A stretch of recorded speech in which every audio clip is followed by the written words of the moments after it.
Christophe Rocancourt is a French impostor who is nicknamed the con man of the stars. Rocancourt fooled people into thinking he was Christopher Rockefeller, Christopher de Laurentiis, or Christopher de la Renta, son of the world-famous fashion designer Oscar de la Renta.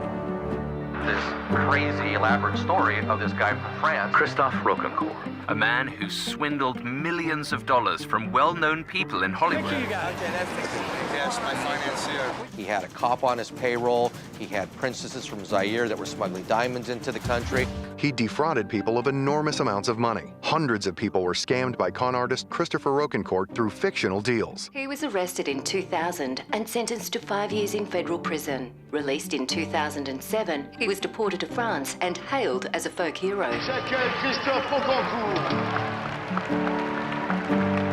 He's like Rocky. He's the Rocky of con artists.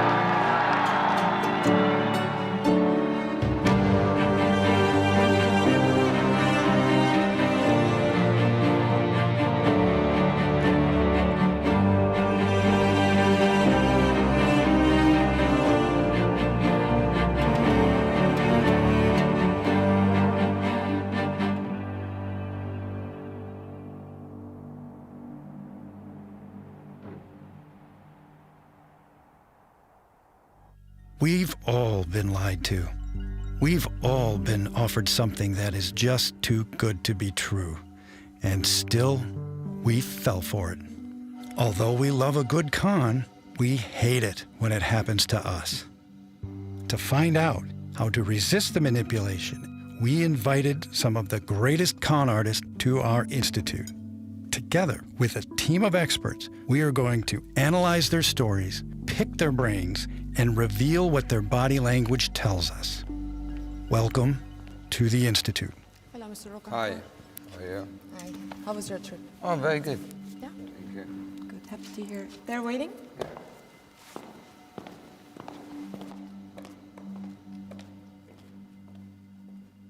Mr. Rocancourt, hello. Hi. Take a seat. Welcome to the Institute. Okay. I am Kerry Daines. I'm a consultant forensic psychologist. Okay. And my colleagues here are Moran Cerf, and he's a professor of neuroscience, Okay. and Mark Frank, and he's a professor of behavioural science. Okay. Now, we don't want you to feel like a guinea pig, but over the next few days, we are going to work with you in a series of analyses Okay. and tests. Mm-hmm. And of course, you know why you're here. Of course. You are a man who, over a lifetime, has taken on many, many different identities. That's true to say, isn't it? Yeah, yes. Yeah. True. Rockefeller, a name everybody knows, Of course. but also a wealthy Russian prince. Prince Garizin. Yeah. The son of Sophia Loren and the grandson of fashion designer Oscar de la Renta. Yeah. So, very glamorous alter egos that you have there. Mm. Well, Moran Cerf is going to test your capabilities using EEG technology.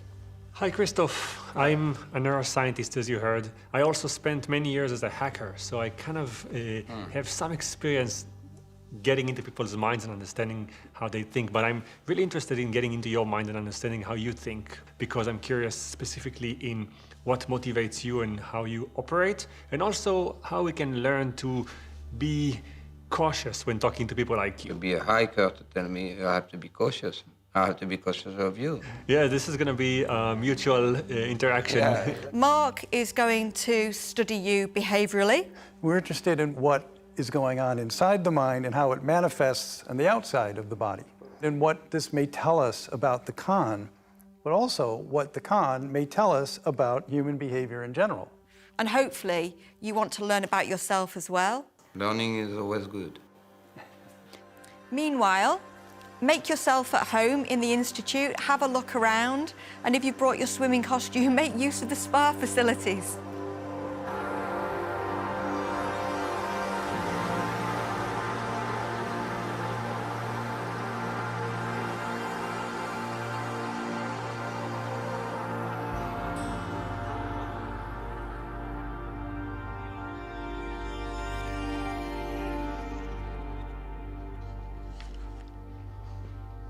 Hello. Hello. How are you today? Pretty good, you said?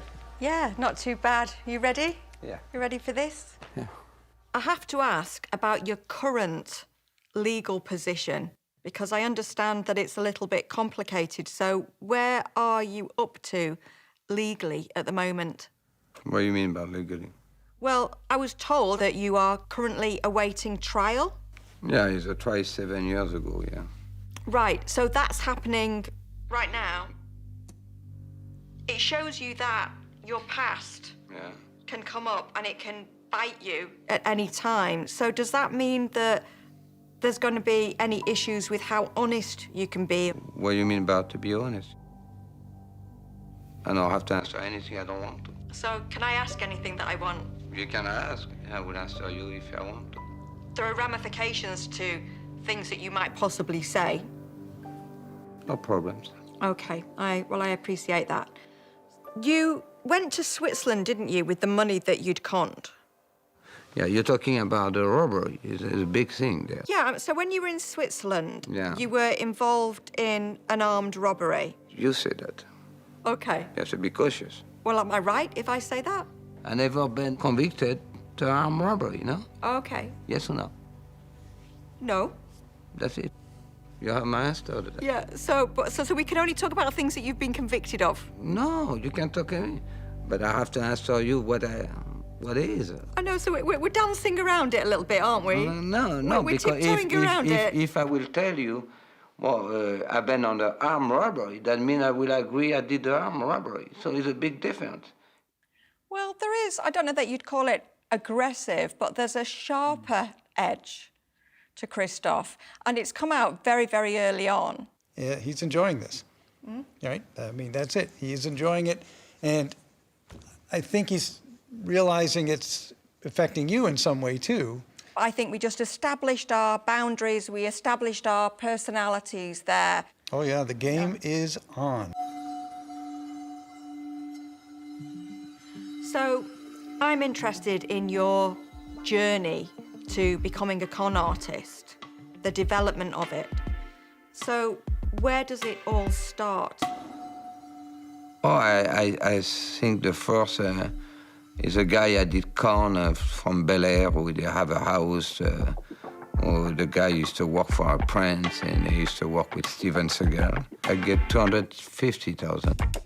After I buy a car, nice car, I find an apartment. I start to build it. What is funny is with the kind of money, you have to spend to get money. I make money, and money make me work the high society. Okay, tell me about that. That's really interesting. Nobody found you unattractive if you have money. The politician, oh, hi. The movie stars are involved. Mickey Rourke is right there. Van Damme is right there. Michael Jackson to Santa Ines. Oh, I'm sorry. You see a French guy. And I'm telling you I'm Rockefeller. Or because you're greedy, you just don't want to see, you don't care who is that person. You don't care what he is. The time he's bringing the bottle of crystal and the pretty girls and they have fun and they're taking a picture of you and you go to the Oscar, you go to the Vanity Fair party where I've been around and Muhammad Ali is taking picture with you. What the heck? This guy is Christophe Rockefeller. Blame yourself. You can tell me for a minute you did think I'm Rockefeller. So that means you lost million, you have to lose it because from the beginning you shouldn't have it. Well, I can only con somebody who is greedy. I can only con somebody who is dishonest. So therefore, it's not my fault. It's their fault. That's self-deception. They've all got it. They've all got their own story, haven't they? And what these stories just function to do, I think, is just to give them permission to do what they want. Well, the great philosopher Homer Simpson once said, it takes two to lie, one to lie and one to listen. We often cooperate in the lie. We want the free lunch. We want the great deal. People want something to believe in at the end of the day.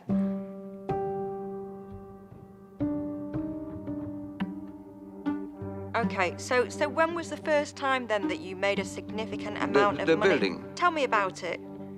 Pretty easy. There's a building on the 16th around Paris. By the time I did have a girlfriend, the parents owned the building.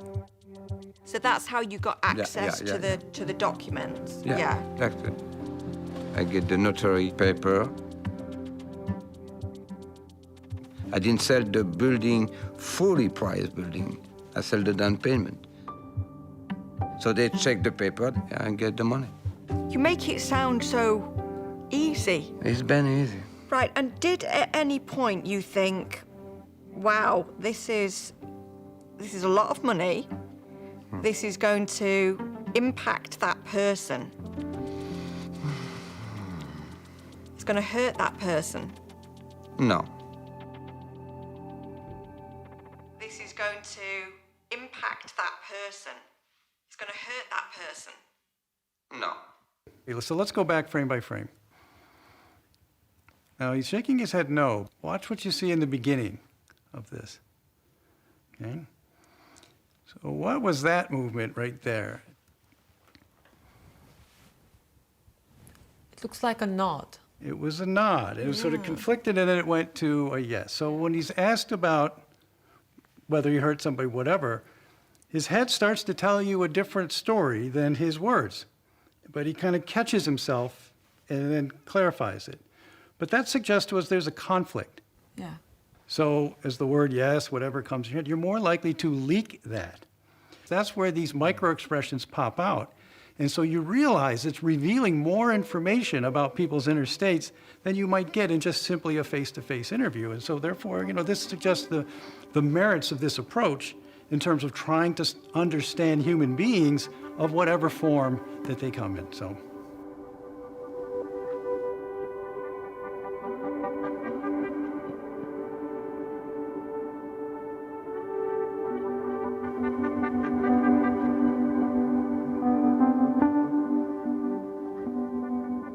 Can we talk about your first wife? I met her, I fell in love with her, who was a great woman. I was working in a bar as a coat check girl. The only reason I really stood out to him is because after it would die down, I would read. I guess the basis of our first conversation was pretty serious. Love is a big range. So I just love her. And then afterwards, he would come in, night after night after night, but we had chemistry, that is for sure. She make me learn English because I did speak English, because I love her. So I learned to speak in English with her. The con artist has to overcome any of their own objections to what they know is criminal behavior. So how do they do that? Well, what they do is they lie to themselves. So before they've lied to anybody else, they have lied to themselves.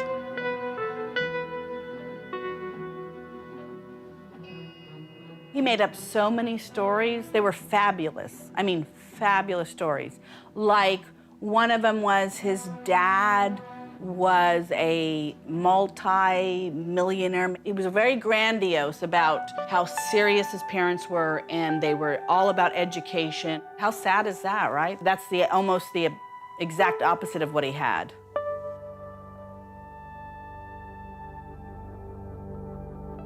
I understand that you were born into really quite difficult circumstances. Can you tell me about them? It's difficult for sure, but I grew up from a poor background. Your father had problems with alcohol. Yeah, he did. Yeah, can you tell me about those? But I can tell you about somebody who have a problem with alcohol. He's drinking too much. My father used to be a docker, hard worker, tough guy, not an easy guy. And I saw him drinking and heavy drinking, kind of violent. So I saw the deprivation of my father, and that did hurt me deeply. Do you remember feeling afraid at times? Of course. Yeah, helpless. Who will not be? And your mother also, I expect. Yeah, my mother also.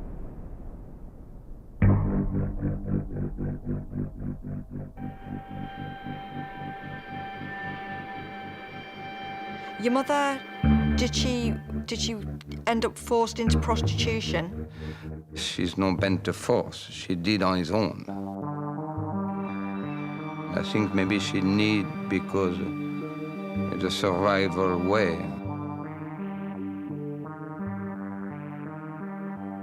And how do you feel as an adult now about all of that? That's difficult circumstances. I love my father. I can excuse him for his behavior. Concerning my mother, I'm no any judgment on what she did to prostitution. I don't make any statement on what she did.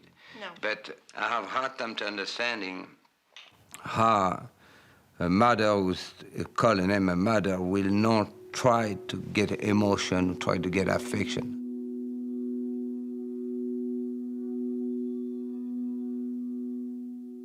I was so interested to hear his very early history because, to me, I think what is important is how he's made sense of that history. Because a lot of people come from a poor background and they don't end up as prolific con artists, do they? But how he's made sense of that and how he's distorted that to justify and allow him to become a con artist. Yeah. Hindsight is always a fascinating element and aspect of all human beings, right? We can always sort of look backwards and make anything make sense, but you do see some disgust with the mother, and in particularly the aspect of mothering, the not quite making a judgment on the mother's choice of prostitution. Well, yeah, and of course he's spent time thinking about this, and he's talked about this with a psychiatrist. So he's had time to construct his own story and narrative, hasn't he? That's the thing. I think he has a story, right? Every person who does something bad has to find a way in his mind to tell himself a story why he's actually good. And I'm interested in how he forms the story. We build up our coping strategies in childhood, and we take them with us as we move forward. Say that as a child we fall over. Maybe our mother will comfort us and we learn to soothe ourselves, or maybe we'll be punished for that or told not to show weakness. So we build up a range of coping strategies. It might be that we cope by turning on the charm and lying to get what we need. So those coping strategies tend to become core aspects of our personalities. And when the going gets tough as an adult, even though there's going to be a little bit of variation on the theme, we go back to those coping strategies that worked for us when we were children.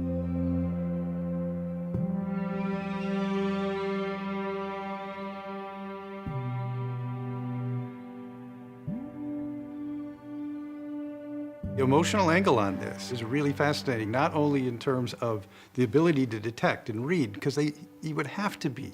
So people who are naturally good at detecting subtle emotions grow up in these environments with alcoholic parents or neighborhoods where there's ethnic strife and they have to read very carefully, but also managing the emotions on this. And so his life history suggests one or both of those things would be pushed for a little bit in him in order to survive in those particular environments. But it's that very unassuming part of him, that non-threatening presence that he is, that draws on you and actually you feel compassion for him, maybe even sympathy at times. Yeah. So I picked tests for him that intentionally would make me not interact with him on any kind of personal level, that will allow me to kind of put him on the test in front of a computer. And the tests are standard, and they really tap into different aspects of the things I thought could be part of his psyche. Because I don't think he's hostile. I don't think he really wants to hurt others. He just wants to kind of benefit himself. EEG is a tool to measure brain activity. Looks like a swim cap that has electrodes on it that you put on the surface of the head, and it listens to brain cells deep inside. In the brain, you have billions of small cells, and they all, so to speak, make little sound that in itself is too weak for us to understand. If enough of them speak together, the EEG will pick up on that. So it will register that something happened in this spot, or in this spot, or in this spot. So when I give you a task, for instance, that shows you words and ask you to feel something, I know that the feelings are manifested in part of your brain that's in the temporal lobe, left and right. I have electrodes sitting next to it. And what I'm looking for is to see if, as soon as the word on the screen appears that makes you say feel sad, the speed by which those electrodes get activity moves from to. We look at the activity and we say, did the frequency change? And when the word disappeared, did it go back to? If that happens, I know that I picked up on you feeling something. And it could be even more complex, because if it happens more on the left than on the right, I would say that you're feeling something positive. If it happened more on the right than on the left, I would say that you're feeling something negative. We have similar measures for memory, for reward, for risk, for attention, and each measure has a thing that I expect and a location I look for it. You're gonna see on the screen a picture of a balloon. Okay. And there's one button you can press to inflate the balloon. And it gets bigger and bigger and bigger. As it gets bigger, you make more money.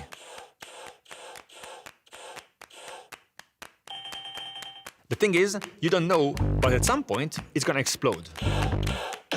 Okay, so you got nothing. Okay. No money because it explodes. So 11 times. But the one thing that's common to a lot of people is that in the next trial, after it explodes, they become a lost risk averse. Like they were kind of slapped on their hands for bad behavior. They don't want to try again. Try the third one. With him, there were no emotions here. He learned, like many people, what are the ranges. He realized that this size is the size that makes you money without being explosive. And from then on, he's stuck there.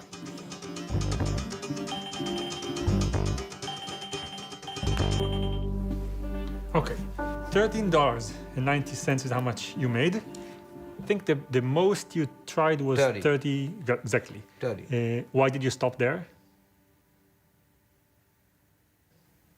I take a look, so I catch. He actually behaved in a very rational way, almost indifferent to the task. Meaning, as soon as the task began, he told me what he's going to do as strategy, and he stuck to it without changing his mind. I would have never bet that. For sure, I thought he would have taken that balloon right to the edge. He said to me, I'm going to try to get the same score all the time without getting any risky behavior. And he did the same thing in 30 trials.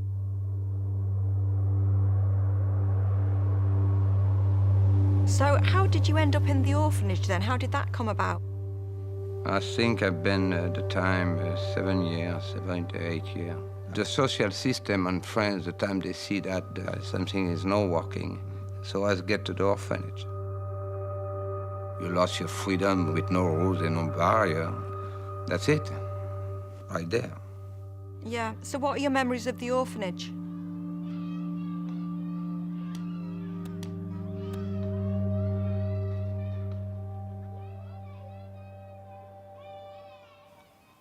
Well,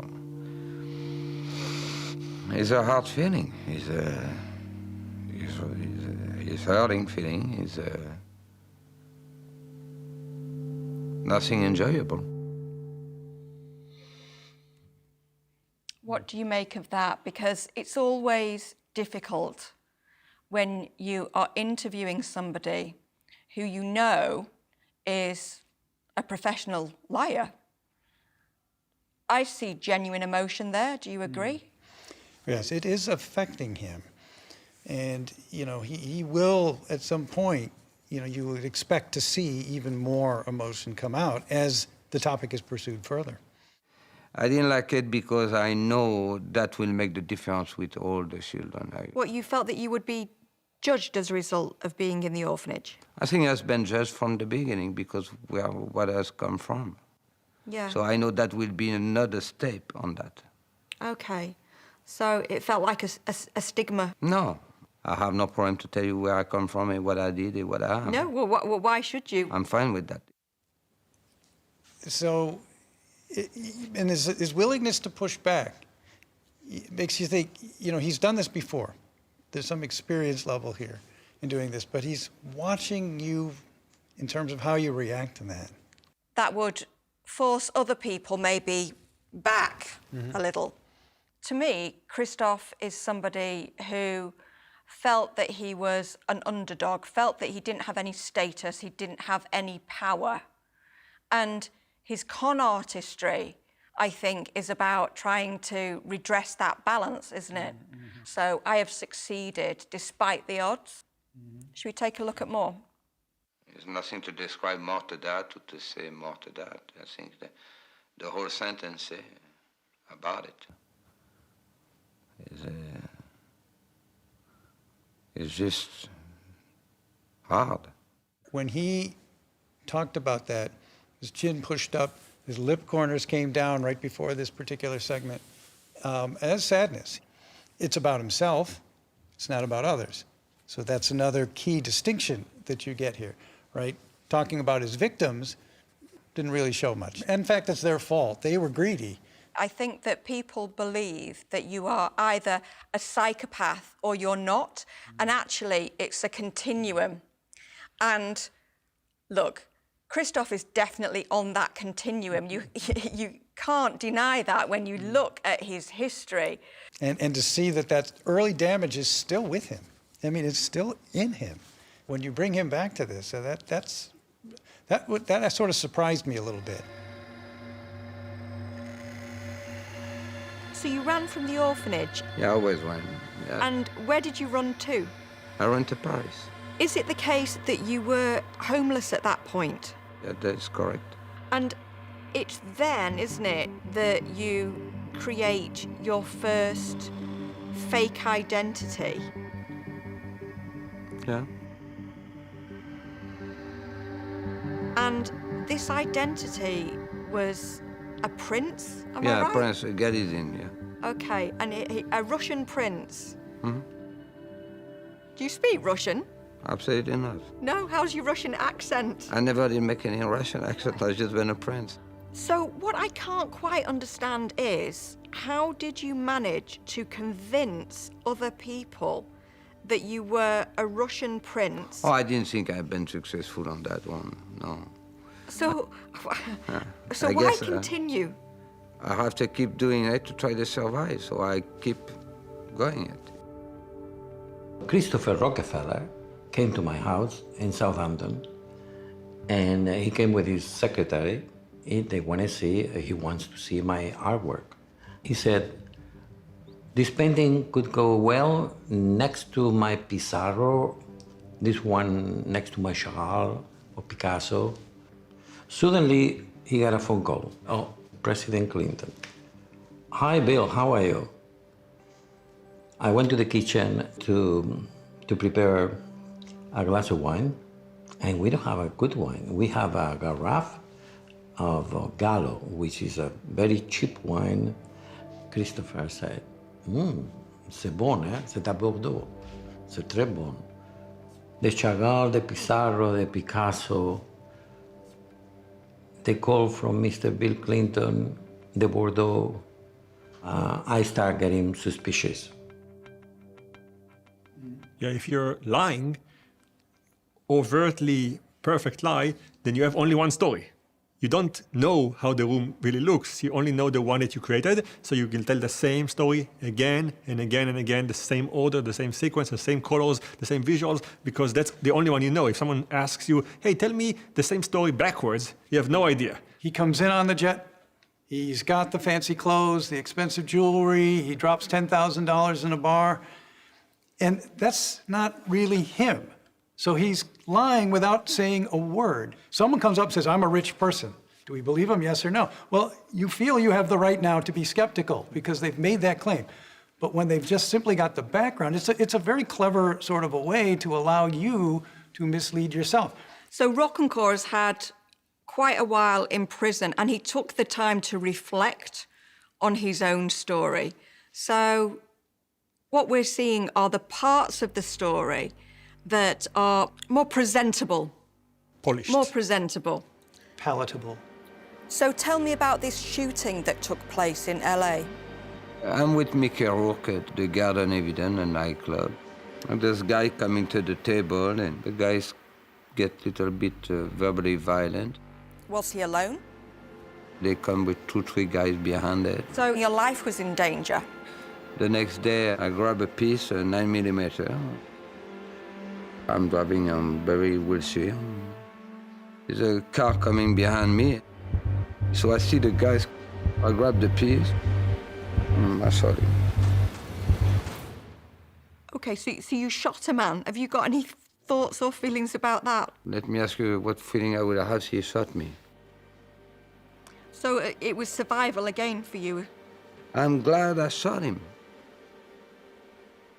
He talks about his victims as being deserving of what happened to them because they're greedy. And he's become a folk hero, hasn't he? Mm-hmm. And essentially he's making a really good living, a much better living than I am, out of this story, this narrative of himself. Again, some of this is self-justification, and you need that in order to execute these kinds of crimes, because if you felt really bad about it, you wouldn't do it. Do you think that a lot of myth has built up around you? Because when you came out of prison, you went back to France, but is it true to say that you returned as a bit of a celebrity? Well, I think my name is known, yes. But celebrity is foolishness. It don't mean nothing. What I felt was, at the end of that interview, that I'd been thrown into this state of cognitive dissonance, so having 2 totally conflicting beliefs about him, because I really liked him. I thought he was a nice guy, you know? I enjoyed spending time with him. And yet, he does things, or has done things in the past, let's be fair to him, that absolutely go against his own stated set of values and morals.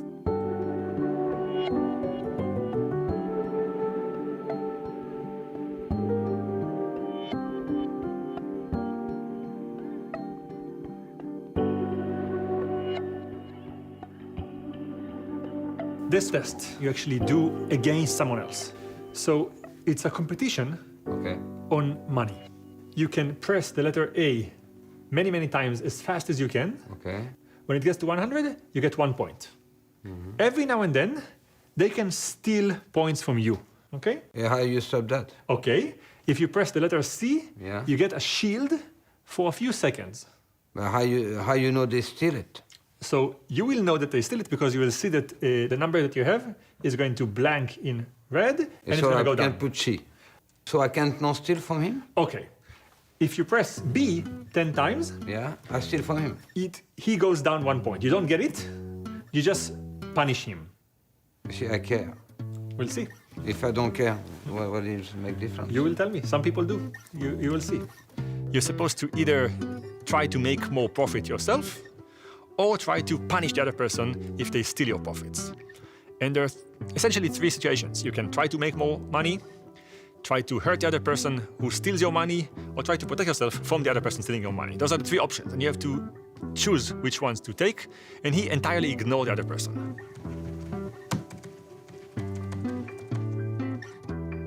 He didn't look at the other person, he didn't respond to the other person actually stealing from him, not behaviorally, but not in his brain. He just focused on earning more money.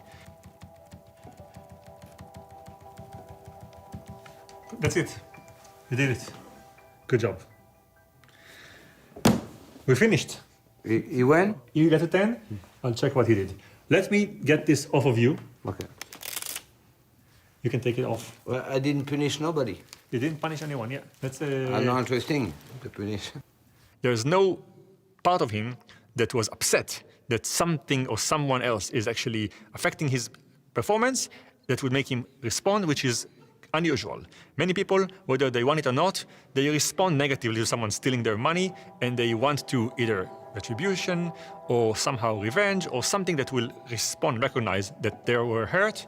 He did not. So I ran a battery of tests with him, and he actually behaved in a very rational way, And he told me right away, I can see that this is about deception. I'm not going to be deceptive. And that's it. From then on, he took the correct answer all the time. So he very carefully figured out what I want and did exactly what he wanted throughout. So almost like he was kind of putting a bit of a shield over his brain on you. Even though he engaged the tasks, he wasn't going to really engage the tasks. Wow. I guess that makes sense in some ways.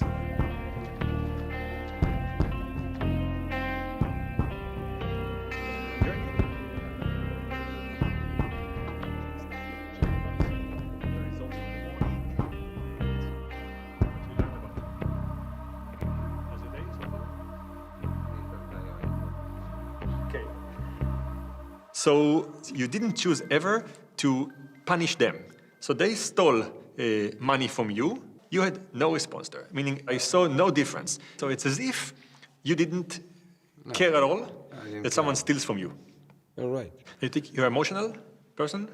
No, I don't think I'm a very much emotional person. Yeah, so I asked you afterwards to kind of fill these questionnaires of like a personality. So, and I think what came out is the same thing, that you're extremely not emotional. There's like that goes from 0 to 100, and you got 4% on emotionality. Correct? Yeah. And the interesting thing is that you got the highest score I've ever seen on a measure called conscientiousness, like how much you follow rules and you care about order. I would not guess that for someone in your profession, that you care about rules so much. Oh, that's interesting. You got 92 out of 100 on conscientiousness. It's the type of kind of score that I would imagine a person who's extremely organized. Maybe I should have been a district attorney. Or maybe I have succeeded very well. So, 52 years of different behavior, but you really are conscientiousness. It's not too late here. It is never too late for nothing.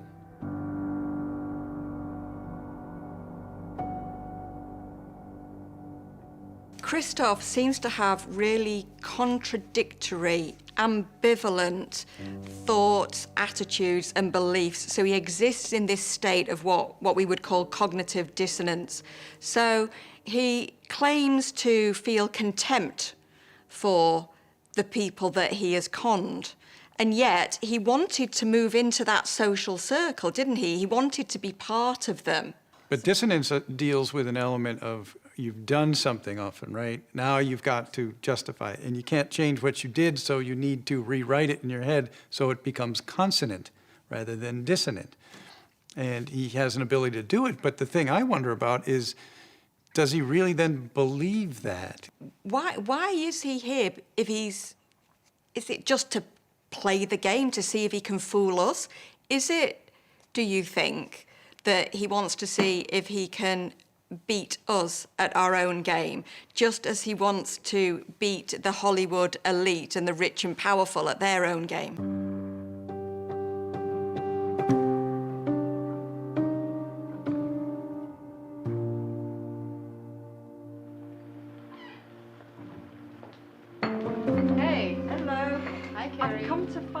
I heard that Rocancourt has been quite friendly with you. I went to pick him up to bring him to your meeting, right? Mm-hmm. And then, I don't know, on the way he just asked my name and everything. Yeah. Being friendly, which is very normal. Yeah. Anyway, he was like, oh, give me your number so I'm gonna help you with your career and everything. And I was like, well, I know you are a con man, so... Did you give him your number? I did give it. Oh, but Carrie, you must understand, he's one of the biggest con men in the world. So I just wanted to see what was his pickup world, you know? What was he gonna try? I just wanted to see that. Now, I heard something from the drivers, actually, myself. Oh, really? Yeah. I heard that he was quite happy to talk about his crimes and actually seemed really quite proud of them. And the way he described them was, I was the underdog, and I beat the elite. He beat the elite? He beat the elite. And I've asked him directly, were you beating the elite? No. Oh, really? Yeah, so a very different impression he's willing to give to you and the drivers. After his release from American prison, Christophe Rocancourt was deported back to France. There, he was hailed as a folk hero and invited as a guest on television talk shows. French filmmaker Catherine Breillat offered Rocancourt a role in her new feature film, Bad Love, starring Naomi Campbell. She also offered Rocancourt money to write a script on his life. She testified before the court that she had given him more than 600,000 euros. The judge decided Rocancourt had abused Breillat's weakness and sentenced him to 8 months in prison. He's been capable of some really cruel things that don't fit with this Robin Hood character that he's built for himself, this folk hero that he is in France. So the con that he pulled on the film producer, it was described by the court as an abuse of her weakness. She'd had a stroke. She was physically and emotionally incredibly vulnerable at that time, and he took advantage of it. If you're talking about Catherine Breillat, I don't know how weak she is, but she's not that weak. I think she did fall in love with me. She did think I'm a little puppy who she can play with, like she did with all kind of actors. You cannot con an honest person. You cannot con an honest person. It's two kind of people. I have a friend of mine who's fully wealthy, beautiful house, simple, eating simple, tall. And you have the new rich, who they get involved with the whole fakeness, hypocrisy. I don't believe those people have been conned by me that time to the big money. The whole scam to that. They didn't question themselves. They didn't want to see it. He comes out as emotional. He's laughing and smiling and friendly and so on. And the question is, to me, if he feels those things.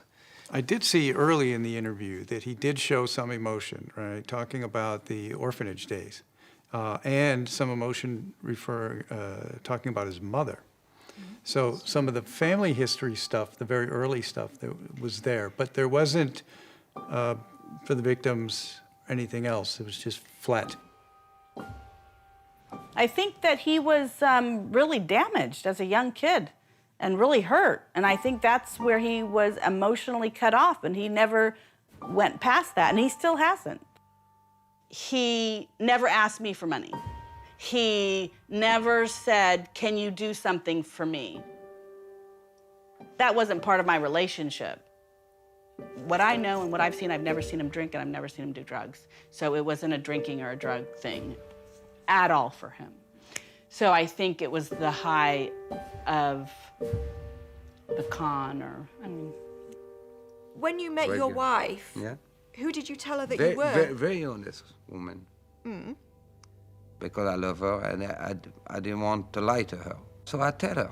You told her the truth about yourself after you got married? Yeah. So when you were taking those vows, did you not think that this relationship is built on lies? If I didn't love her and I have no love for her and I will lie to her love, I would probably feel more bad. What tipped it for you? Was there a particular event that made you think, no, I've got to come clean here, I've got to be honest, I've got to be the real me? Because I love her, that's it. I have to tell her. Okay, and at that point, were you thinking of, right, I'm going to give up this lifestyle? No, I can't say that. I said to her, I said, listen, I know what I am. I've been a criminal. I did come to this country. Well, she did think for a while it's a joke, so she called the FBI. If you've heard of Christophe Rocancourt, give me a call back. If not, just forget it. And because we were not very serious about the phone call, like within 15 minutes, I was surrounded by the FBI, international police. And I did go for it. I don't say I'm a nice guy. I tell you what I am. They told me to please call him and that they would be able to trace him. So I called him like at 3 or 4 o'clock in the morning, and he picked up, and then they caught How did you feel about that? Betrayed, I think. I didn't like the idea. It did take me a long time to understand why she did it. Do you think she was afraid? No. No. No. He only had one phone call, and he could have called somebody, but he wanted to call me to let me know, number one, that he knew it was me, and number two, that, you know, if it wasn't you, I would kill you, or... If I do something, I choose to do something, I live for it, I go for it, I pay for it. If you get tried, you get sentenced, you get 5 years under high security. I didn't cry to do the 5 years. 5 years for the kind of criminal activity that you've been involved in, you've got off very, very lightly. Don't you agree? I didn't spend 5 years on the Club Med. I spent 5 years on the level 4, on the federal prison.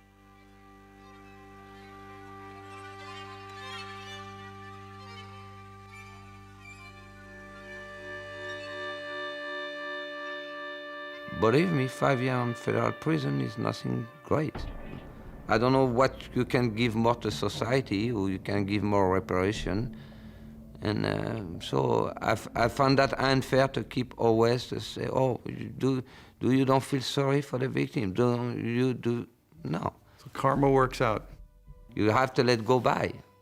He lives in two different worlds. One, the world that he left when he was a child, of completely neglection.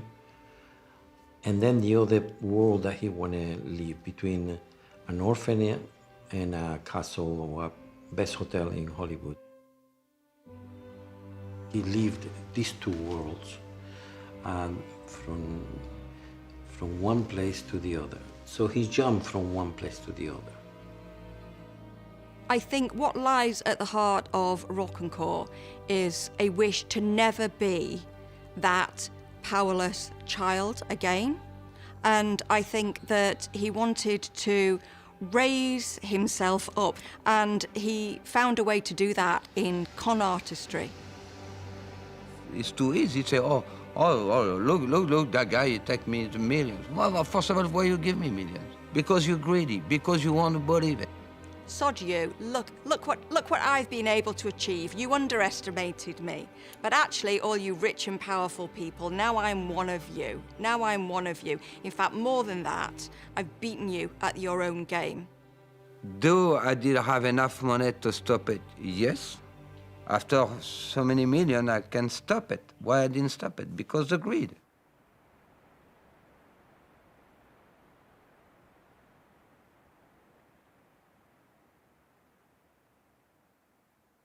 Christophe, we just wanted to say thank you for coming and for you. allowing us to talk to you, learn from you, explore, poke around, see how things are wired. It's been a nice experience. I like it. Was there anything you learned about yourself through the course of the steps that we've put you through that maybe you didn't quite know? I think what has been the most emotional thing for me is with Kerry, about childhood. 52 years old, and I still have touch about that. I still difficult to me emotionally, it get me very tired, is because you think you solved that. I think everybody is similar in that respect. I think that we're all children deep down, in some respects. And I can understand, I really can understand, and I have compassion with what you went through as a child. And I can understand that that made you not want to be poor in life. Yeah. And I think it made you resentful, maybe? Oh, yeah, there's no question. Yeah. I've been resentful. Yeah. When we were in the garden, I asked you whether you got satisfaction from beating the elite. And I used that phrase, beat the elite. Do you know why I might have used it? Well, probably to see what I would say. Well, I've been talking to everybody in the Institute. So I've been talking to people, you know, that do everything from the cleaners to the assistants, everybody, the people that drove you here. Okay. And they tell me that you told them, you know what I'm about to say, I can see that smile. Go ahead. That you enjoyed being the underdog who was able to you know, but it's true. the elite. They are your words, they're not my words. No, it is. So you didn't just beat them, but you joined them. Yeah, maybe I did come like them. And now, do you have enough? Oh yeah, I'm comfortable.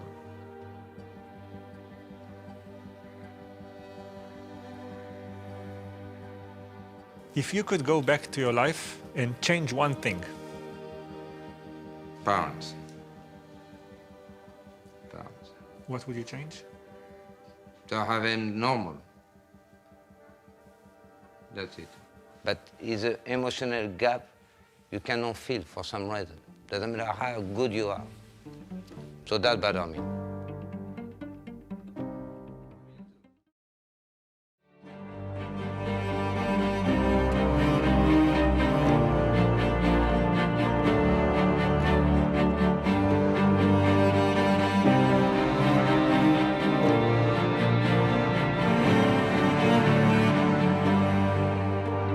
Matthew Cox was arrested and charged for bank fraud, identity theft, passport fraud, mortgage fraud, and probation violation. Matthew Cox created fake companies, fake identities with fake social security numbers through which he started signing up for credit cards. Cox even invented his own banks. The Bank of Ybor, the Southern Exchange Bank of Clarksville. This all helped him to make millions in the real estate market. Cox's accomplices were mainly women who helped him run real estate scams in various states. Cox even used plastic surgery to alter his appearance. But it all ended when the Secret Service arrested him and he was sentenced to 26 years in prison.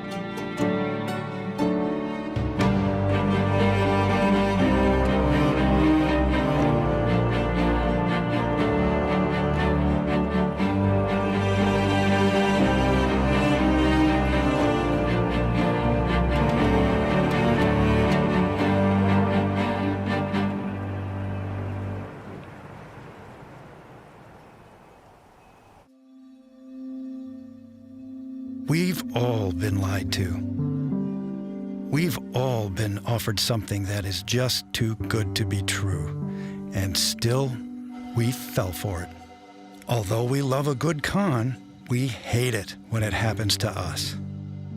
To find out how to resist the manipulation, we invited some of the greatest con artists to our institute. Together with a team of experts, we are going to analyze their stories, pick their brains, and reveal what their body language tells us. Welcome to the Institute. Hello, Mr. Cox. Hello. Hi. How are you doing? Fine. Shall we? Sure.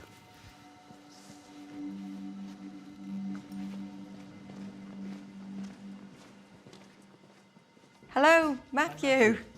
Welcome. We're really pleased to have you with us. So let me start with the introductions. I'm Kerry Daines, and I'm a consultant forensic psychologist. And here we've got Mark Frank, and he is a professor of behavioral science. So Matthew, as a behavioral scientist, I'm going to be interested in your behaviors, and not just simply on behaviors that you show, but your ability to recognize behaviors in other people and how attuned you are to those. So we'll put you through a variety of tests to look at things like how well you can judge people, how well you can judge little things like how they feel, and using that to try to help us get a better sense of what's going on inside here through what is manifested out here. But as far as going deep inside, that's where I turn it over to my colleague, Moran Cerf. I'm a neuroscientist. I want to understand your psychology. So what I'm going to do is I'm going to do interviews with you. I'm going to play games with you. And all the while, I'm going to look at your answers as well as your brain's answers. Ultimately, what we're going to do is we're going to have you strapped to a machine that we call EEG. It's a little swim cap that we put on your head. Okay, that's it. I'm done. I just have to leave. But fine. What in your brain makes you say that? Just my fight or flight response kicked in, and I thought, listen, you need to go. This isn't what you thought. No, it's fine. So I will be talking to you in depth in a couple of hours, but for now, make yourself at home. So settle into the Institute, take a little bit of time for rest maybe, and we'll start a little later on. All right. Okay? Cool. See you soon. Thanks. Bye-bye.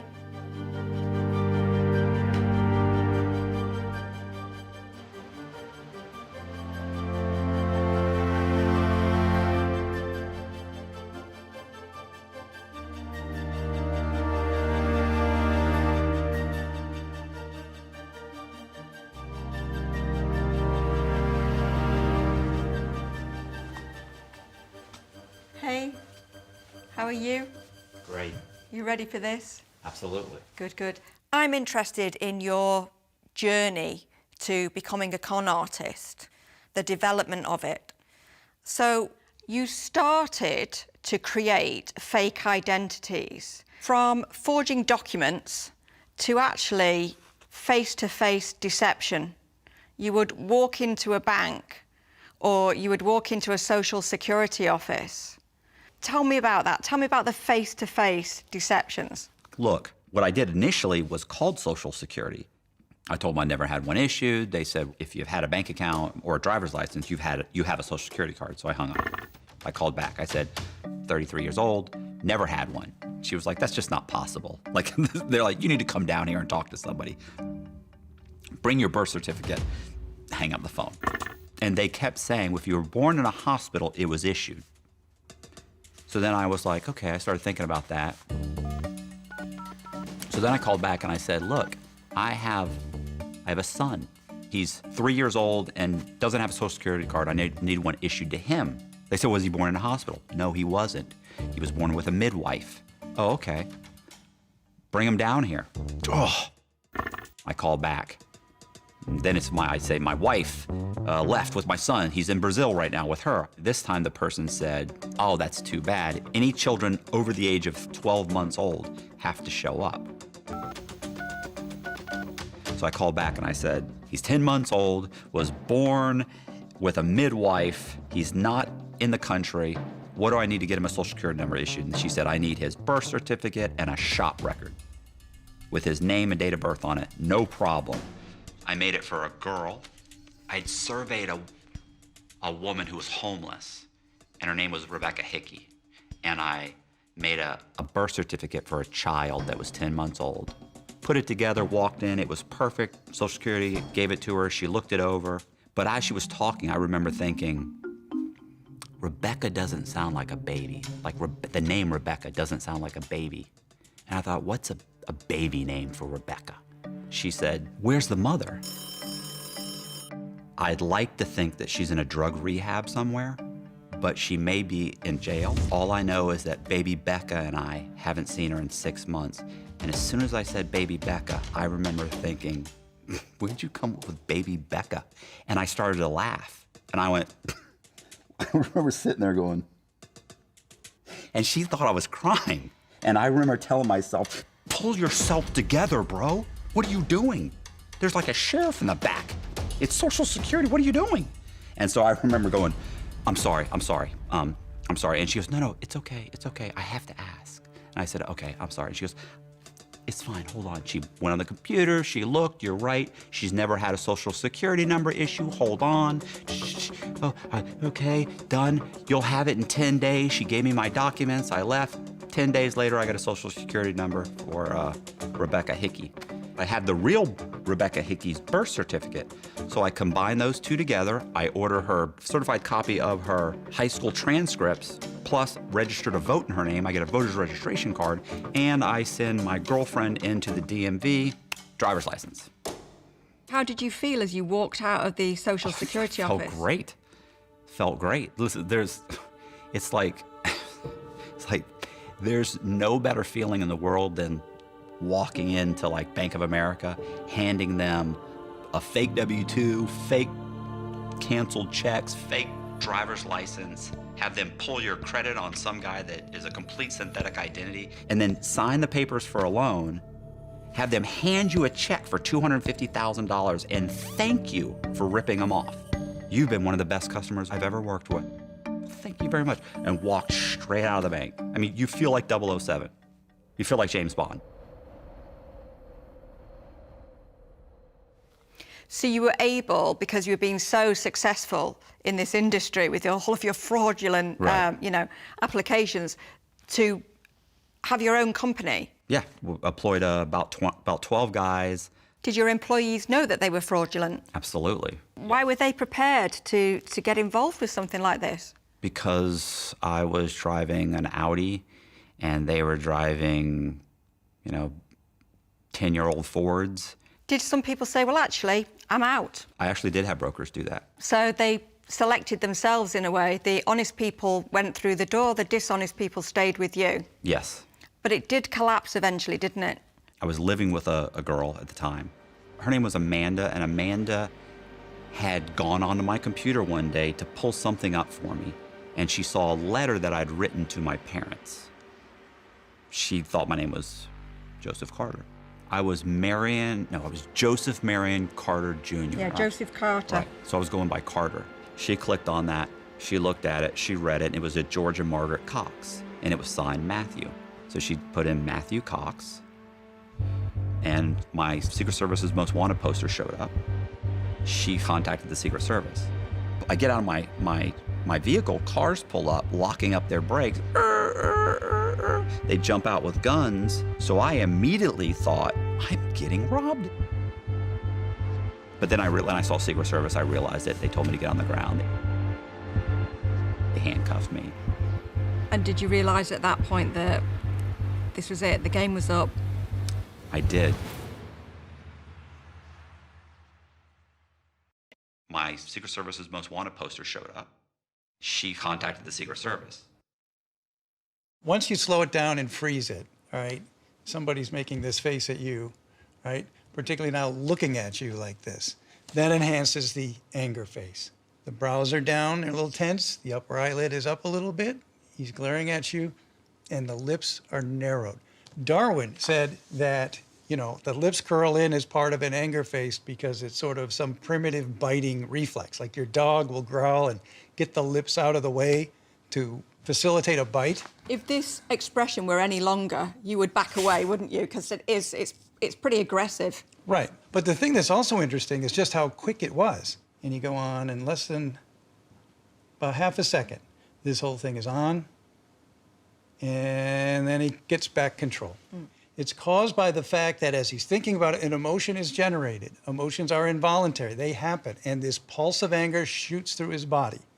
It hits his face, he gets it under control, but not before some of that leaks out. Why do you think he's here? Let's go back to James Bond. There's no better feeling in the world than walking into Bank of America, have them hand you a check for $250,000 and thank you for ripping them off. I mean, you feel like 007. You feel like James Bond. The James Bond villain cannot help telling James Bond what his plan was because he's so proud of the plan. Exactly. Right? And so James Bond is strapped up and there's a laser about to cut him in two. So let's go tell Bond the plan because it's so good. I can't wait to tell somebody. And then, of course, James Bond escapes and, well, in this case, Secret Service got him. But nonetheless, I think there's some pride in that. And this is what we're seeing. Yeah, I think he's here not to learn anything about himself. I think he's here to sell himself as the con artist extraordinaire in the hope that he can achieve a level of fame and fortune from this. Crime that will pay.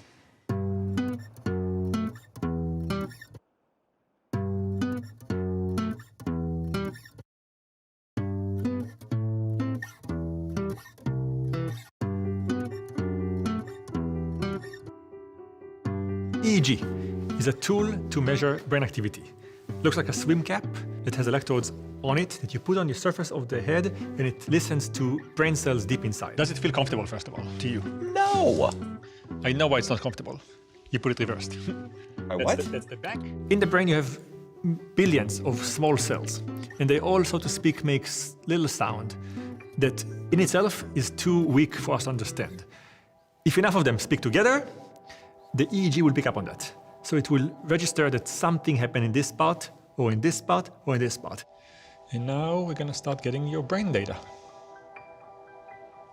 And we got it. If I get a con artist that has unique characteristic to him, let's say they feel no emotions at all when they see images, then after I show them enough pictures, and I see that those pictures don't change anything, there would be a result there. The part that has to do with memories, the part that has to do with emotion, the part that has to do with like attention, and so on. Okay. So for typical subject in a study, this person maybe doesn't feel emotion in a similar way to the control subjects, and that would be a result. Maybe they feel more. Maybe they're feeling emotional all the time. So the changes happen not just when I show them bad words or good words, every time I talk it happens. Also a result. So everything that will be deviating from what I have as data from a lot of people that behave in one way would be interesting for me, and that's what I hope, expect, and look forward to. And you're gonna give me a number from 1 to 10, where 1 is very negative, 10 very positive. 5. 1. 9.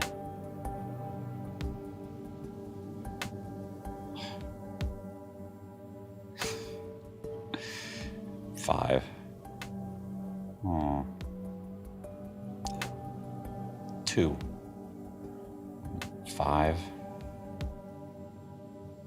Jesus. 1. 5.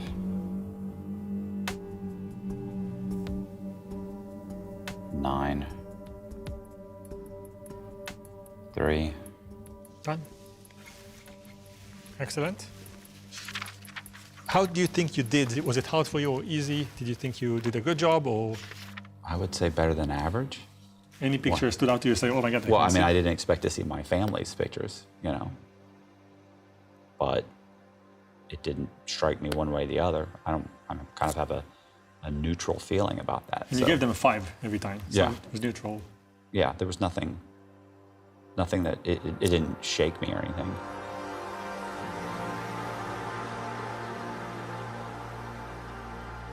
So did you also measure brainwave activity? Yeah. And what was happening there? It seems that his responses are all over the place. They cover from 1 to 10. The brain activity was a lot narrower. So he says 10, but the level of what we call approach is like a 6. It's a little bit making him feel. And when he says a 1, it's usually a negative picture, but it makes him move to like a 4. So he hovers around the 5 and he moves a little bit and the brain reflects the answer. But verbally, he's a lot more wider in the range than in brainwave. But just curious, as far as any measure on the specifics of those images. It wasn't that the picture of a family got a 5 on the ranking, but actually in his mind it was extremely negative. It's close enough, 4 to 5, so I can't really say it evokes negative feelings in him, but he suppresses them, and I wouldn't go that far. So could this be a case of somebody who is very practiced at blocking out those emotions because they're distressing? You have to have some kind of level of control of your emotions if you're dealing with it all the time. What are the tools that he uses to be able to execute the cons, right? So when you look at, from that point of view, your ability to turn it on, turn it off, to manipulate and control the interaction, that becomes one of these requisite skills. I think that the childhoods of our con artists tell us so much about the con itself. So why do they choose that particular one? And I don't know whether they are consciously aware themselves of why they've taken that route, but it all seems to make sense when you learn more about their childhood. People often don't have any awareness of the unmet needs that they bring with them from childhood, because it's just part and parcel of their life, it's part and parcel of their makeup. So let's start at the beginning. You were born in Tampa, Florida. Tell me about your family life. Our father and son time was going to the movies. Most of the time, it wasn't going to the movies. He would pick me up, and he'd drive me there, and he'd give me a $20 bill, and he'd wait and see me go buy the ticket and walk in there, and then he'd leave. That was our father-son time. Tell me more about your father, because I understand that he had some problems. He was an alcoholic, so he struggled with alcoholism and addiction to prescription painkillers. So what was his pattern of behavior? He was never physically abusive, but he was mentally abusive. He was just my mom used to call it tongue lashings, she would say. And, you know, he would call my sisters, you know, whores. My brother was, you know, my brother and I were useless and stupid. We'd never be anything. And did you take that to heart? Oh, definitely. I had dyslexia. I'm already failing in school. I could barely read and write. And I got this guy that I really admired telling me that I'm gonna be nothing.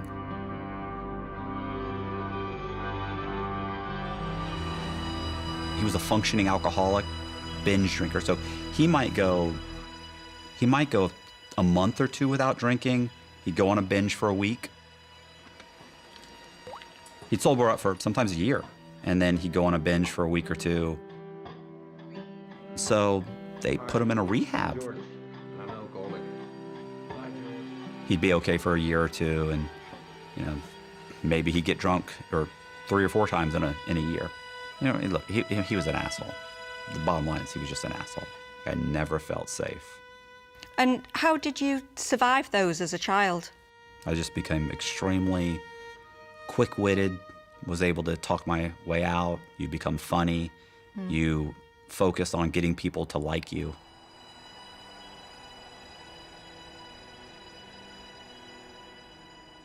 You do see people who are brought up in homes where there's alcoholism or violence or other sorts of things, is they become fairly vigilant. In fact, hyper-vigilant is the word that we would use. Well, he's looking around the room all the time. He seems to be monitoring his environment constantly.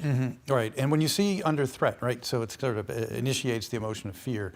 And with fear, your eyes get a little bit wider, you're looking around a little bit more, and when you widen your eyes, you're sort of expanding your visual field, and then moving your eyes, you're expanding it even further. And it often becomes sort of subconscious at this level. He knows you're not going to go take a swing at him. Yeah, but he didn't know that when he was a child, did he? Yeah. He didn't know that his father wasn't going to take a swing at him. Correct. And let's not forget, this is a man who's just out of federal prison. He was on the run for how many years, where he had to be aware of his environment because he could have been apprehended at any time. So that hypervigilance, do you think that that will impact on his test results? He would be better than average for sure, as far as reading the subtle emotions. Children raised in abused environments, so you would definitely predict that he would be better than the average person at reading other people. We're going to start out by looking at your judgment, your ability to read other people. So there's going to be 2 tests. This first one is going to feature 10 people, and they are going to either lie or tell the truth about their opinion on one of 2 topics. One topic was worded, should convicted, cold-blooded murderers be executed? So some people say yes, some say no. Are they telling the truth when they say yes, or are they lying when they say yes? Or same with the no, okay? Okay. All right, so. Is that it? Yes, go ahead. All right. And what is your position on this issue? I don't believe that they should be executed.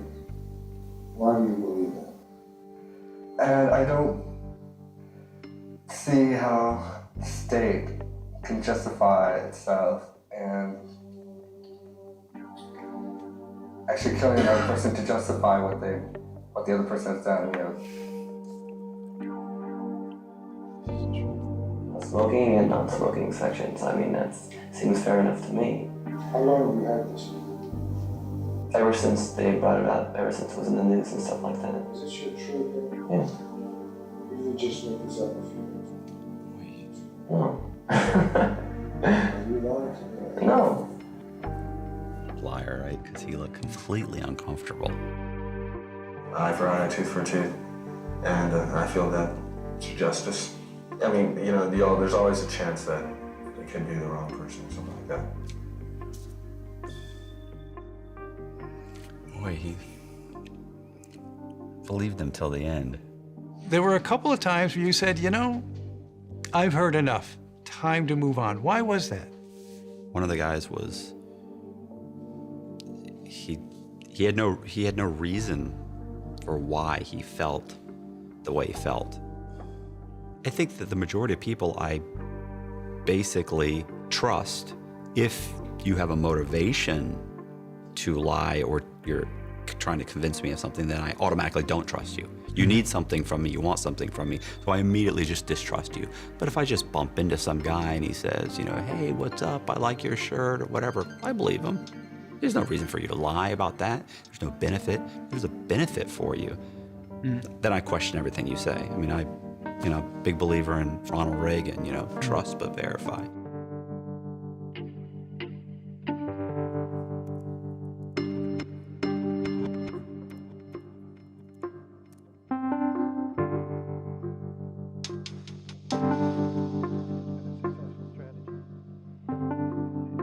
He gets about 70% on the deception test. That is high. The group who we've tested that's done the best on this is the U.S. Secret Service, and they average 73%. So he is right on the cusp of where they, as a group, will do. And that's the best group we've ever tested on. So the headline is Matthew Cox, better than Secret Service in detecting deception. Not better, but close. Close. And I think he'd probably be very happy to hear that. Talked about the Secret Service chasing him down on more than one occasion.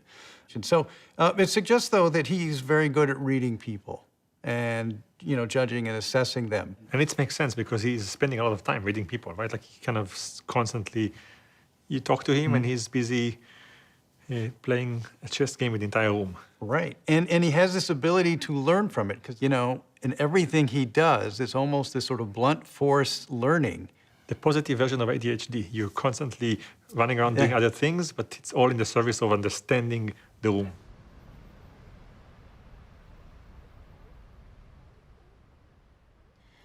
You started work in 1998 with Eagle Finance Service? It was Eagle Lending. The first loan I ever did had fraud. Before you sent off a package to the home office to be underwritten, you had to bring it to your manager. She said, your borrower has a 30-day late on our verification of rent.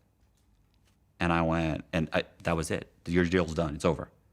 She pulled out a bottle of Whiteout. You remember the old Whiteouts? You could Do you have problems in your life that you want to get rid of? She started going, she goes, here's what I do. Seriously, Whiteout will solve all your problems. She said, I would white it out, make a copy of it, and stick that back in the file, send it to underwriting. And I just remember, I was like, that's fraud. Like, I could go to jail. And she goes, you're not gonna get caught. And so I whited it out, I made a copy, stuck it in the file, sent it to underwriting. The loan came back, it was approved. I got a check for $3,500. I was thrilled.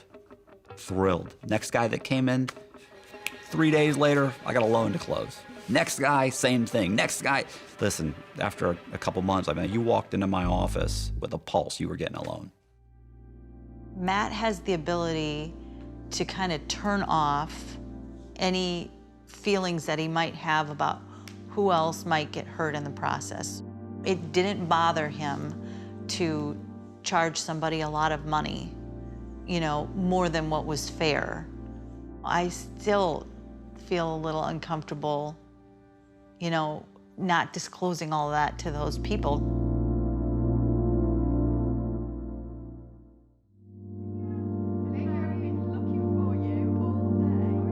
What do you make of Mr. Matthew Cox? He basically said that he's a psychopath. I mean, he has psychopathy, and he said that it's on a scale. Because I was a bit like, oh. So, how long had you been speaking to him before he told you that he was a psychopath? I think in the first 10 minutes, I would say. So within the first 10 minutes of meeting you, he announces that he's a psychopath. But it almost felt like a bit threat, because he said, be careful what you say about me. I was wondering, because I've heard that you're quite upfront with people when you first meet them. Hi, I'm Matt Cox, and I'm a psychopath. Has it become... I don't think I said that. My intro is, my catchphrase is, hi, my name's Matt Cox, and I'm a con man. Right, I think if the psychopath comes up, if somebody says, well, do you feel bad about that? Or I've had numerous people ask me, do you feel bad about that? Well, no. No, and if they say why, then I typically say, because I'm a psychopath. I want to know whether he's as big a psychopath as he wants us to believe, or whether actually we're being conned a little bit there as well. If you were to kind of give it a intuitive answer, do you think that those are applicable to him, or it's just a good show? Of course, it works nicely for him. It means that nobody can have any expectations of reasonable behaviour from him because, hey, I'm a psychopath. Because one of the observations that Carrie and I sort of came to a conclusion watching him was he was an adrenaline junkie, it looked like. Well, it seems that being a con artist is his own extreme sport. He just absolutely loves it, and he's very comfortable talking about it, which is brilliant. It's brilliant for us because he's giving us a masterclass in how to pull off a con. I'd seen the movie Reservoir Dogs by Tarantino. In the movie, they'd given all the bad guys these color-coded names. So what I decided on was I was gonna start using color-coded names. So I went with Michael White, David Silver, Lee Black, Brandon Green, James Red, Glenn Pink. At the time, I thought I was being cute. The judge didn't think it was cute, you know. And I would go online and I would apply for secured credit cards in the name Brandon Green. Only this time, I wouldn't use the date of birth of a 10-month-old child. I would use the date of birth for the same date of birth, but the year I would change for a 32-year-old man. There's Brandon Green, works here, has 3 credit cards, all of them are paid well. Now I've got a perfect synthetic identity. Do you think he's smart? Above average? Yeah. He says that he has an IQ of around 130, 140, which is way above average. Undoubtedly, he's a smart guy. And he's this ability to iteratively learn, right? So one step, but keep in mind, with each of these steps, you have to remember all these steps. So they build on each other, and he doesn't seem to lose the previous step, right? Can you imagine the confusion for most people in having a range of different identities? One time I was running up a bunch of credit cards for like $50,000 or $100,000. I remember walking in, randomly gave the person the credit card, and they went, huh, it says to call. This was back when they would call. And the woman turns to me and she says, they want your date of birth? And I go, huh, hold on a second, let me see who I am today. And I open up the wallet. I go, oh, I said, I'm so-and-so, and my date of birth is July 7th, 1970. There it is right there. And she went, oh, it's 1970. Right, that wasn't a huge red flag. I could just be some jerk who's being cute. My name is Matt Cox, and I'm a con man. You know, what are you concerned about in doing what? I've never seen $55 million. Anyway, Being on the run was the most alive.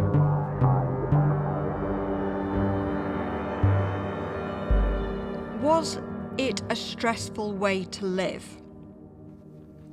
I mean, yes, but at that point I was taking a drug called Paxil.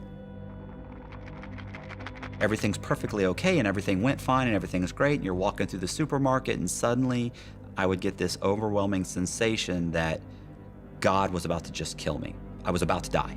And my heart starts bumping, you know, banging in my chest, and I stop and I can't catch my breath, and I'm thinking, oh my God, I'm dying. Like, I'm about to die. And you have this coming. My rational thought is thinking, what are you doing? You're like 32 years old. You're in great shape. You're not gonna die. You're fine. This is just anxiety. Take a Xanax. And were there any particular incidents that preceded those panic attacks? No, because because by that point I was closing loans that contained fraud so regularly. It was every few days. This loan's closing, there's bad W-2s. This loan's closing, that company doesn't exist. You know, this loan's closing and this guy's getting $60,000 back that he's not supposed to. And you know, there's always something going wrong with, not going wrong, but some fraudulent thing happening in all of these transactions at all the time. So the stress level is up there. It's being mitigated by drugs, and periodically there's a panic attack in there and I take a Xanax and just keep on going. From all of my experience with people who do bad things, there are a lot of moments where they kind of feel remorse and they feel regret or they explain, but there's one thing that's common to all of them. And that is when you ask them to reflect on it, they say, I felt alive. And he mentioned this, right? When he's immersed in the moment, he has panic attacks later, but never in the moment, never while it's going on. It's always sort of a delayed reaction in some random point afterwards. So while he's in it, though, it engages, I think, all of his senses, all of his mind, everything is tied up. He's in flow, he's in creative flow, but on steroids. His fear of insignificance is so strong that it overrides the social norms that you would have. He's jovial on the outside, but I don't think he ever experiences any true peace or satisfaction.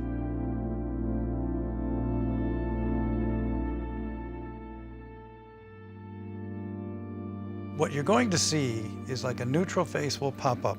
Right. And then about 3 seconds later, you'll see the same person, but this time showing an expression, maybe like a happy or fear or whatever, but only for 1/15 of a second. And then it goes back to the neutral face. So it'll be a flash.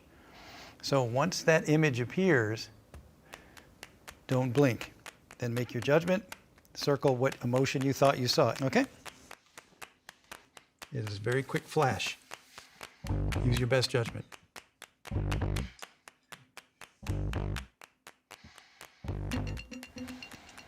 The term we use for these are called micro expressions. A little artificial, because in day-to-day life, people don't go, right, with a neutral face. They're talking, their heads are moving, but you might get little expressions. Sometimes they fit what the person is saying, and sometimes they don't. How good are you at perceiving that?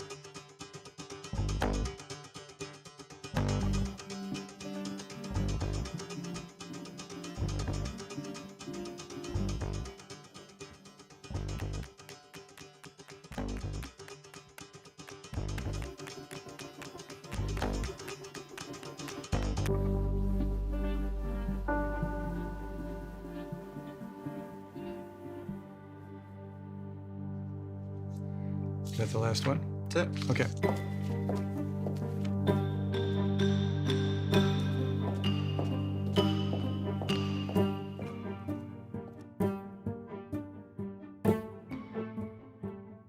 Okay, let's look at his ability to judge very subtle emotions, shown 1/15 of a second, these micro expressions. He gets 64% correct on this. All right, the average person gets 55 or so. So he's scoring higher than average there. Now he's not scoring like super high, so it shows he is perceptive. But again, not off the charts perceptive, but yet perceptive. I had him take the affective test where I, asked him about emotions in response to things, and I noticed that his response when he gives you the answer are not aligned with what I think his brain tells me. So he sees a picture of something and he gives the correct answer. He says, that's a bad picture, but he doesn't respond in disgust to a bad picture. He kind of knows the correct answer, but it doesn't seem to show in the way I would expect. Maybe he's just playing it close to the vest. He fell right where the average person falls, in the middle of the bell curve. Maybe he just learned to become kind of blend in because that's a good con artist skill, to look like everyone else. Yeah, it's funny, I was just thinking exactly that when you were saying that, we worry about test people faking good or faking bad, but people faking average, is that actually a thing, right? Maybe that's the result. Maybe that's that's just at the center. Maybe that's the con man skill set, right? Faking average, looking, blending in, all the other stuff. That actually would make sense. Like you go to a room, you check all the 20 people in the room and kind of figure out what's the average, what's the bell curve, and you say, okay, I'm going to pivot to be like everyone else, so no one's going to tell that I'm the outlier. And when he shows up at the bank, you want to look average. You don't want to look really poor. You don't want to look really rich. You don't want to do things that are going to draw attention to yourself. I'm an average guy taking out $26,000 in cash.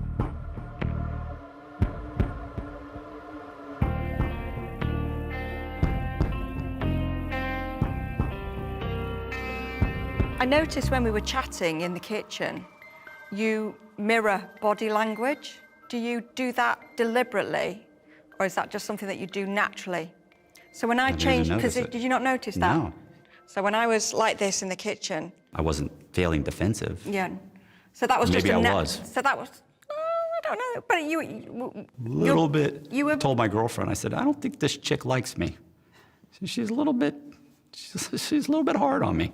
I'm a little bit hard on everybody, so that's my job. That's my job, but it's not been too bad, has it?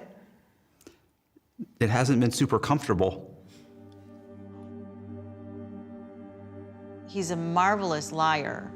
Like, he had me convinced about his ex-wife. When her and I got together after he took off and we started comparing notes, it was amazing just the intricate lies that he told to keep the two of us from talking. To keep lies like that going, and that's 5 years. He was married and then divorced the whole time I was around. Like, it was fantastic. He's a fantastic liar. These are women that I was dating that saw that I had money, that were interested in getting involved and making some money. Now, I'm not running a charity. If you say, hey, you know, what can I do so I can make some money? Well, then I'm gonna say, well, I mean, look, you know, if you wanna do this and this and this, I'll give you this percentage of whatever we end up making. Yeah. What happens is then when they get caught, it turned into he targeted me, he knew I was broke, he knew I was a single mother struggling, he coerced me into getting involved in his scams. And all of that was done and orchestrated by this attorney, so that when they got in front of the judge, they could try and mitigate their role. The media picked up on it because that's great. This guy's a complete scumbag. What I did is bad enough. I don't need you to make it worse. Everybody paid a price that associated with Matt somehow, some way. Some people did jail time, some of them were on probation, some of them lost lots of money, recognition, all that stuff. And I just think, you know, you can sit there and say, well, Matt's manipulative and Matt's this and that and everything, but we're all adults. You know, we're all adults and responsible for the choices that we make. But then how you met your current girlfriend? I met in the halfway house. What is a halfway house? So when you're released from prison, they release you to a halfway house. She had been in prison for 5 years on a meth conspiracy, so she was a drug dealer. I met her in the halfway house. So I you guys targeted her. both knew. She's a single mother, and I targeted her. And I thought, I'm making her my girlfriend, and she has no choice. So I worked on her over the next 6 months, and we started dating.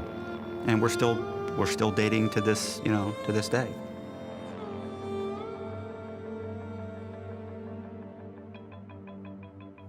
It seems to me that you are a fast learner. So when you got caught for the first time, why didn't you stop? Well, so after getting caught, I had two choices. It's either claim bankruptcy and get a job at McDonald's and start my whole life over as a felon, or I thought I could just go deeper into the fraud. I'd done a bunch of fraudulent loans for my ex-wife. She borrowed like $500,000 on some houses. She then called me and asked me to meet her and her husband for lunch. She tells me the FBI raided her office, took a bunch of her files, and took some of my files that proved that were fraudulent. And she said, the FBI is asking me questions about you.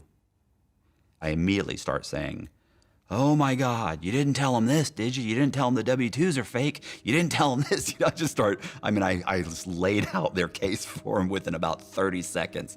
And then as I'm talking, I realize, oh man, she and her husband are wired. You got set up and you got played. So how did you feel? Oh, that was horrible, horrible. And I was just shocked. And the truth is, it was, you know, pride. My pride has gotten me into so much trouble. Every bad decision I've ever made in my life was all based on my pride.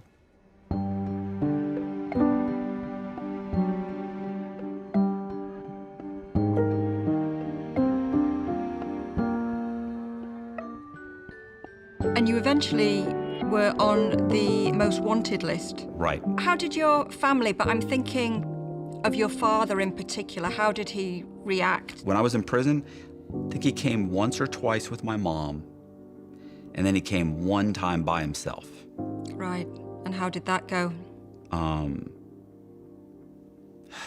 I mean, it didn't.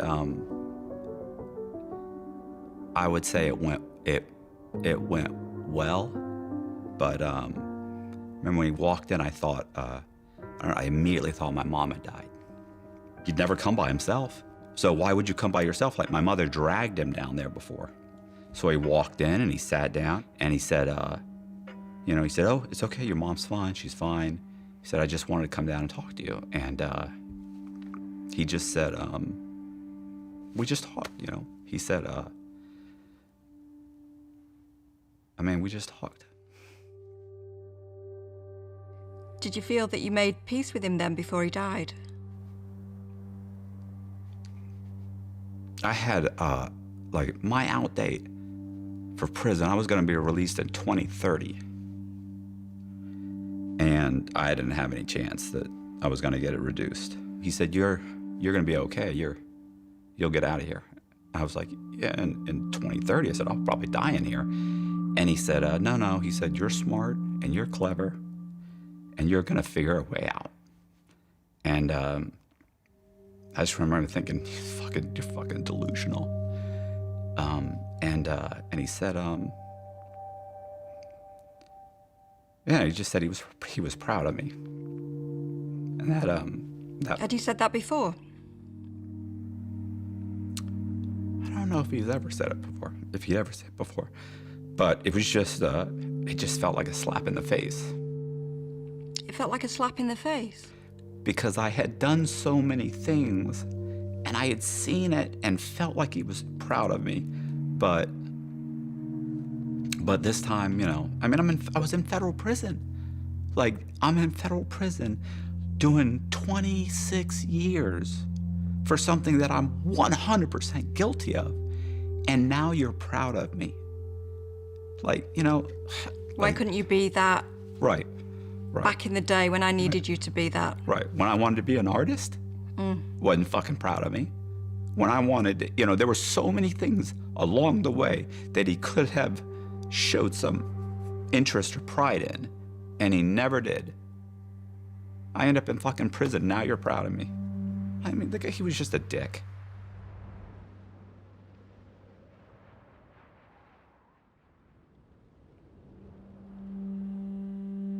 That drive to impress his father and to be able to so singularly focus and be able to work systematically down the line and keep it all in his head at the same time, I think was really impressive.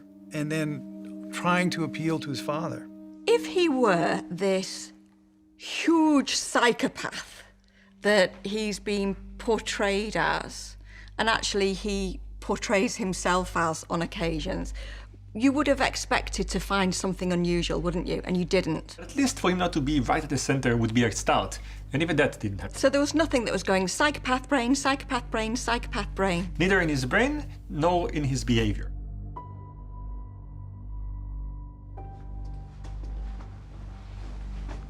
Hi. So I ran tons of tests with you. We spent hours running through a lot of tests. There was nothing that kind of was separated between what your brain does and what your behavior does. There was a perfect alignment between what you said and what your brain, so to speak, said. I'm okay with that. I don't think anything's gonna change my behavior or alter, my perception of myself. No, I don't think so either. And we noticed that you don't fully appreciate the impact that you've had on other people and the havoc that you've wreaked in other people's lives in terms of your fraudulent behavior. You conned institutions, banks, so you don't really think about individual victims. There are more and more stories about what's called the brain defense. People who do something bad and then they go to court and their defense is, it's not me, it's my brain. Would you characterize yourself in any way as like someone who... Well, I wouldn't try and use that as a defense. It's interesting that nothing has come back that says, wow, this guy has a psychopathic brain. Yes, you love cons. It's easy, isn't it, to go with the the Well, yeah. mega psycho responses because you get a reaction out of people. It's just shock value, and it's what, you know, and Yeah. people want to hear that, and I'm good with it. So you'd rather hear that, psychopath, than really smart guy who cut some corners and fraudulently got some money? Yeah, there's lots of those guys, yeah. So psychopath has got I'm more okay, I'm panache okay. to you. Yeah. I think that you've got some incredible skills. You're incredibly creative. When they're mixed with more pleasant characteristics, such as humility, put you in a sweet spot for success. Does that make sense? Right.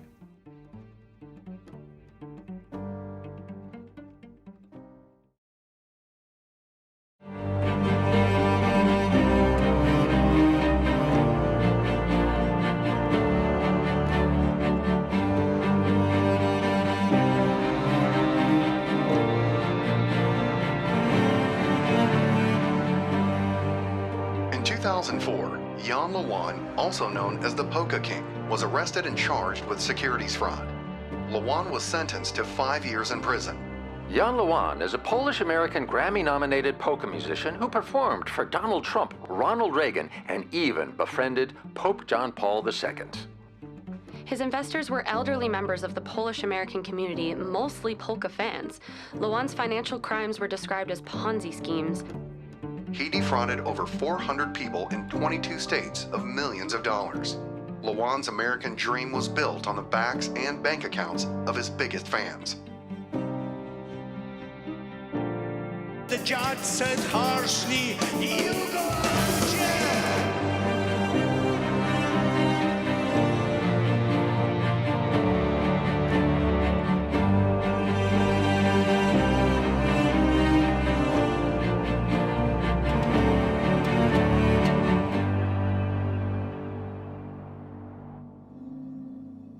We've all been lied to. We've all been offered something that is just too good to be true. And still, we fell for it. Although we love a good con, we hate it when it happens to us. To find out how to resist the manipulation, we invited some of the greatest con artists to our institute. Together, with a team of experts, we are going to analyze their stories, pick their brains, and reveal what their body language tells us. Welcome to the Institute.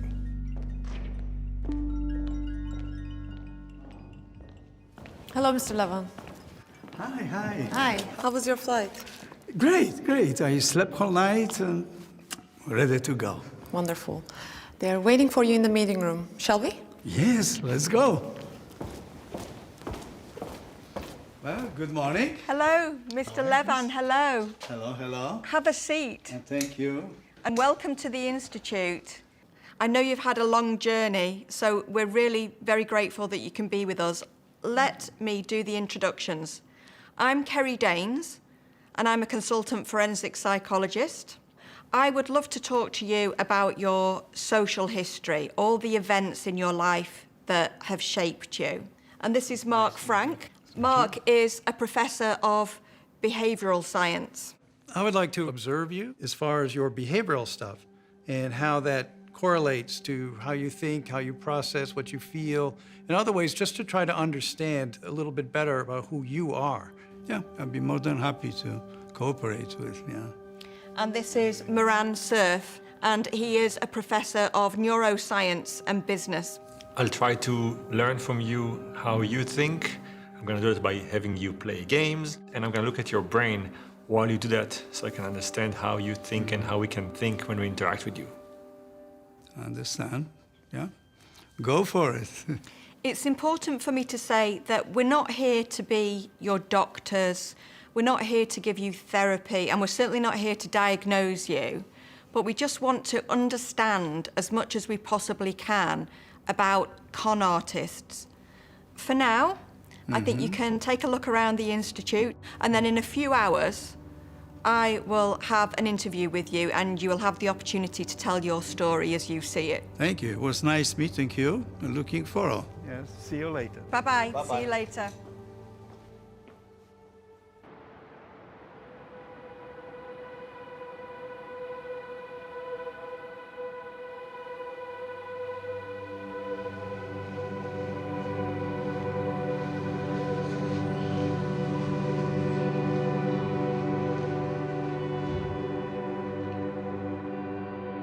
When I met Jan Lewan, I met a person who was delightful to speak to, who was very entertaining. He had a twinkle in his eye. He was so upbeat, so positive. But after we did further investigation, after we found out that he knew that he was selling an investment that he had no business selling, that his businesses were simply not making money, we thought this innocent lamb is actually a wolf in sheep's clothing.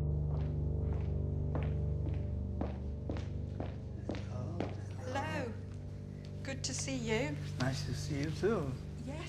I can't wait to hear the story of your life. Oh, thank you. What made you want to come and share this experience with us? I'm not here to defend myself, but every medal has two sides. I said I will be happy to come here as long as if we have this opportunity to say exactly like everything was wrong or right, but like it was. What were you eventually convicted of?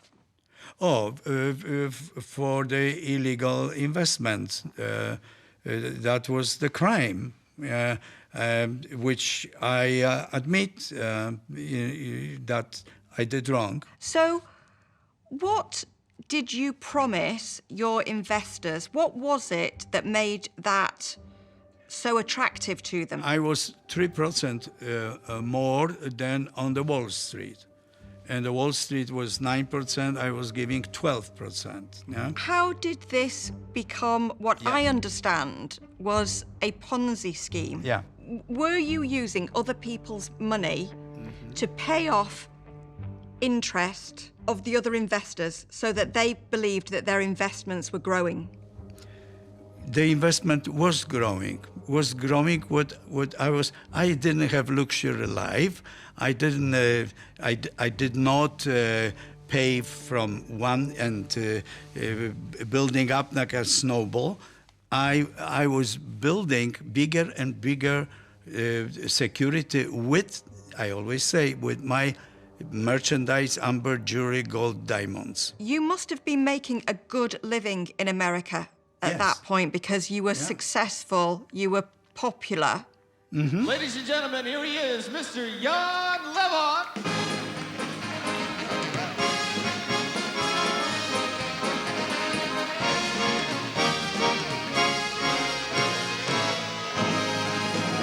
He was known worldwide as the Polka King. Some even say Jan Lewan was to polka what Elvis Presley was to rock and roll.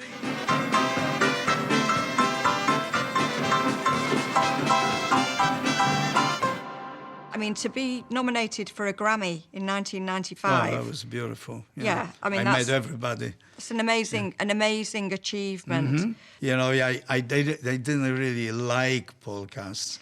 You didn't like it? Well, I was in the classic music, and to play polkas didn't work too good, you know. But I turned this polka to the big band, to more professional thing. Did you fall in love with it? Yes. So once when Trump hired me, I played polkas for 17 years for all of his big turn in his casinos. They didn't really like polkas. So what's his sense about polka? Yeah, doesn't like it. Right. He's the Polka King, but I'm sensing there that he doesn't like it to start with. Right, and then, you know, you got some information from him that he was a classically trained, and so this was maybe slumming to him, if you will. Yeah. Not a good use of his talents. And he's showing you this. We call that a referent gesture. So that's there for your consumption. He's making sure you know this. But it also, I think, captures what he really feels as well. So he's an expressive character. I mean, he is a larger-than-life character. And the thing is, on the first pass, you saw a lot of the smiles. So it was a lot of positivity. You know, little bits of the movement. It all looks sort of natural. It's all sort of persuasive. He's engaging. Those sorts of folks are often a little bit harder to read in general, right? Particularly with a smile. A smile can cover a lot of things. Oh, yes.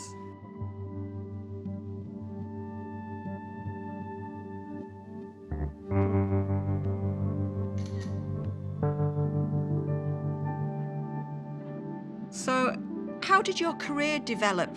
Well, when I was 16 years old, they were forming the music theaters, and they were looking for the voices to the choir, to this. So I went for the audition, although you have to be 18 years old, but I changed my identification for 18 instead of 16. Oh, okay. And they were short of tenors, and I get in. That little bit of deception actually created an opportunity for you, didn't it? Definitely, yes. Yeah.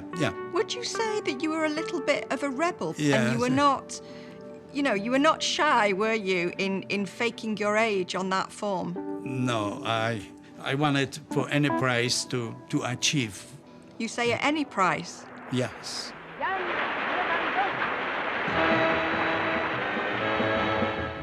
Czasem człowiek bywa smutny, czasem zły. Jak z kamienia mu się wiedzie, nie udaje nic. Chciałby kilku słów pociechy, lecz u bliźnich nie znajduje je. You had a good career in Poland. Yes, I did. The way to get in, it was sometimes very difficult. You have to sing the songs what they give it to you. And in many cases was the propaganda songs to support the Communist Party. During the Communists, they have this entertainment for the 1st of May, for October Revolution, for that in the factories. But it was the opposite of what you believed, wasn't it? That's correct, yes. How uncomfortable did you feel about it? Uncomfortable. I sang once and took off and do my stuff. But you cannot say no. The communists, it's the bad thing to make a living, difficult to make a living. Nothing is practically available. In the meat stores, you can put the codes. There wasn't any meat. You don't trust too many people. Everybody was fighting for their own existence. So family was very much tight. What did you dream of? What was your dream at that time? We were always listening to the Radio Free Europe. My father always listened that. Mówi Radio Wolna Europa, głos wolnej Polski. Never in history has the American family known such well-being. A standard of living beyond the wildest dreams of anyone who lived a half-century ago. And then we heard how it's beautiful on the West. Everybody driving Cadillac, the money hanging on the trees, but they're saying they're practically hanging on the trees. You just pick them up, how beautiful life is. So was that something that you always aspired to, is to go to America? Yeah, that's what I'm leading to, yes.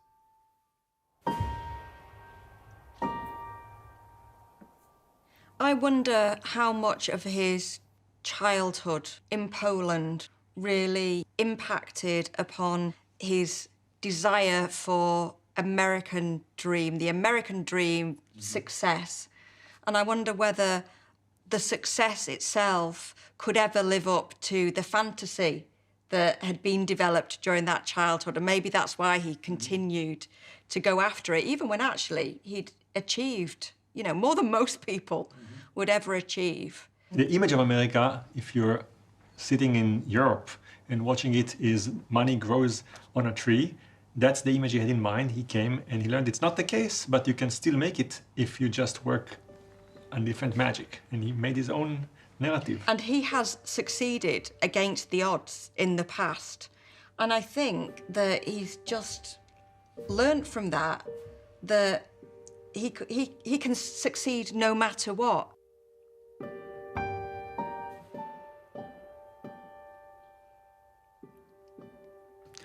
I heard that one of the big singing group, Mazowsze, went to New York for the tour, and half of the group came back. Another half asked for political asylum, and they stay. Well, maybe one day I will go with the theater or something, And actually what's happened, because in the Theatre Sirena I was working, there was impresario from New York. He came to me and he said, well, Jan, 2 years from now, I will get you with the group as well. I said, I didn't believe it, but I said, oh, that's beautiful. You know. But yeah, 2 years later, I was with the theatrical group to the North America. Yeah. Next day, I took the train and I went and celebrate with my parents. I'm going to America. But I didn't tell them I'm going and I won't be back. With tears in my eyes, I left my Polish home. 2 suitcases packed with everything I own. America, the money trees, this was my only goal. So off you went to America, and what happened there? Was there money growing on trees? No, that was a little disappointment, yeah. When the group went back and I stayed, then you realize, well, it's not like I expect. Maybe I make mistake. But I leave that just for myself. I was showing my family I did the right thing. So I was working in the gas station and all kinds of jobs.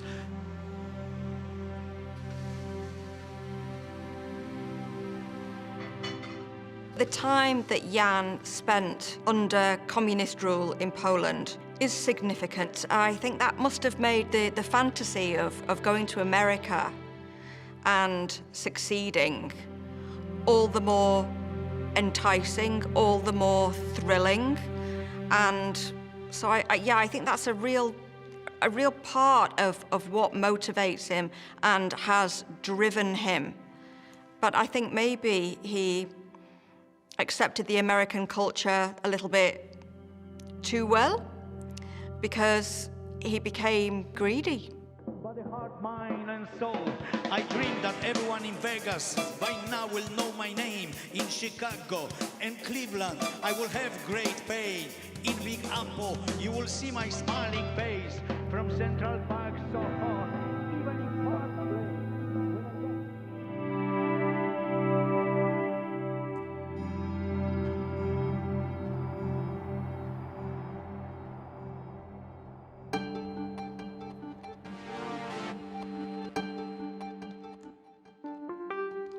With Jan Lewan, I looked for a lot of things that have to do with emotions and a lot of things that have to do with interacting with other people.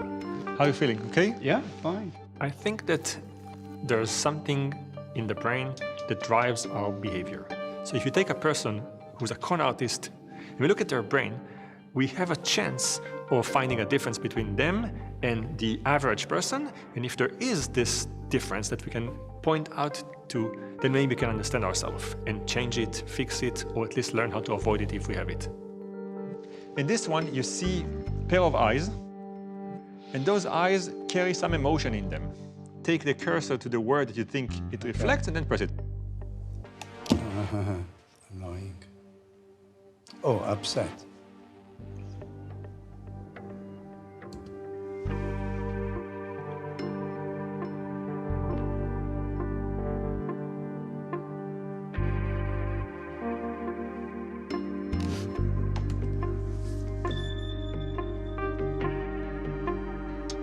Here are the things that I looked at with him. First of all, he is very good in empathy. So I had him look at emotions and kind of read them and try to figure them out. He was nearly perfect. And when he made mistakes, it was usually a mistake of English. He just didn't know the word. Like, what is the word? I don't know, disrespectful. He kind of, so I think he was good in reading emotions. And the last thing I learned about him that was relevant is that he doesn't really take chances. In each round, you can press this button. It says pump up the balloon. Okay. And then it's gonna get bigger and bigger and bigger. The bigger the balloon, the more money you make. I like that. Okay? But if you get it too big, it's going to explode. And if it explodes, you get nothing. All right, let's start one. So try inflating it. Oh, I got it now, yeah. So this one, you got nothing because it exploded. That's right. Perfect.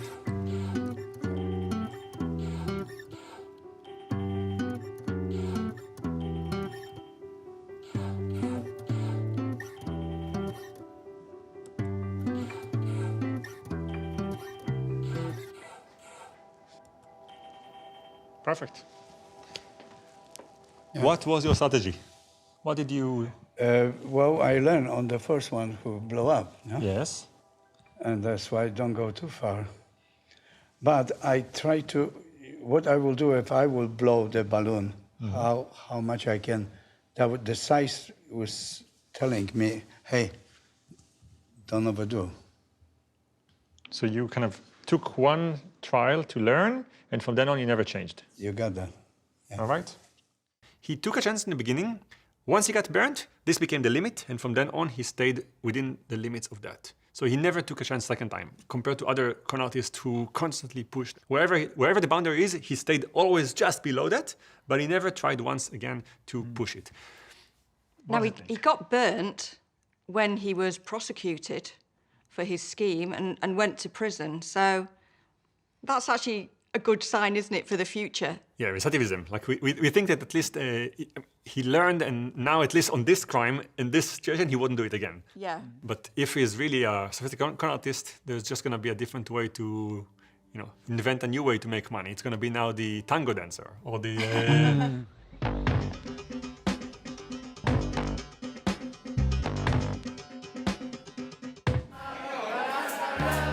All the deniers and to run. Why did you want to start running tours to Poland? That was one of the opportunity for the good income. If you have 200 people, that time I was getting $30,000-$40,000 for my profit to be the leader of the group. I suppose that also led to you picking up more fans for your music. Not only, I don't know if we're leading to that or not, but you probably have questions coming that way. That group, taking them to Poland during the communist time, in Poland everything was cheap. You buy for 10 cents, you sell in America for $20, okay? So I went with this group for shopping, for this, and everybody was coming to me, say, Jan, why don't you open store? We're gonna invest money to you, buy the Poland. So I came back and I said, that's a pretty good idea. 2, 3.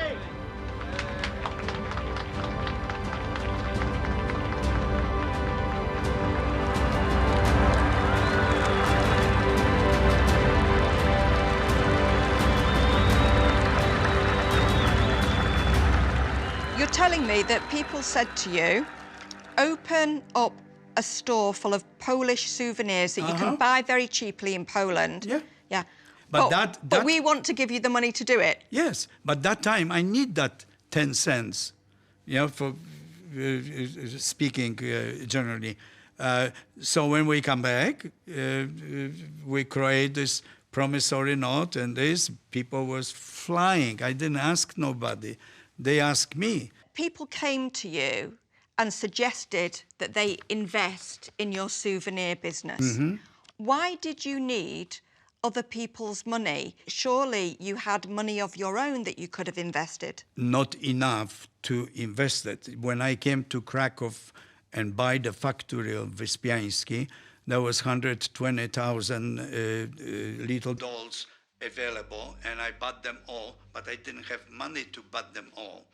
So when they invest the money, I was able, in that time, even Lech Wałęsa was telling me, Janek, buy now, that's gonna change.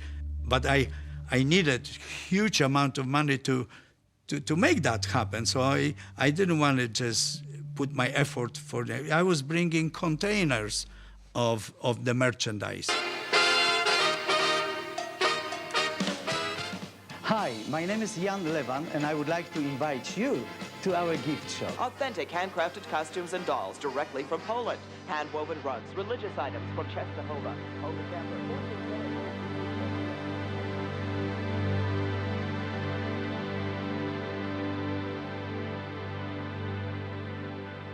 So explain to me how this souvenir scheme worked. People said, I want to invest money into this, your souvenir shop, and then what would you give them in return? I prepared with my accountant promissory note, which I promised 12% return. And the promissory note was perfectly structured to commit myself to be faithful to my promises. They were receiving every month interest.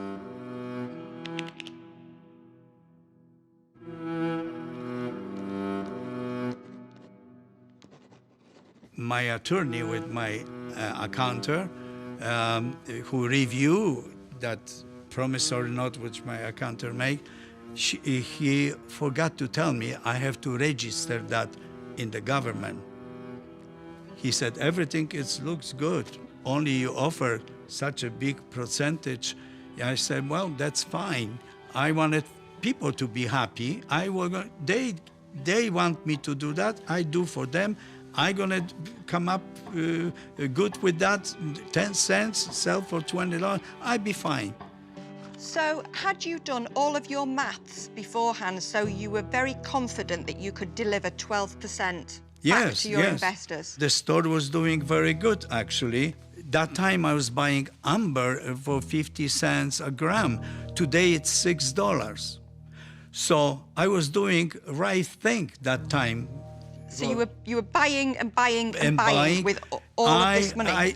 In every floor, everywhere in my store was the cases of merchandise. And you absolutely believed that you had a market for all of this merchandise? When you watch that tape, did you have a feeling for a moment that it somehow paused? He finishes up his comment, and he just sort of ends it, and then... was the cases of merchandise. And you absolutely believe... This, I thought when I was watching this that I accidentally hit a pause button because he's always moving while he was talking. And then there was this freeze.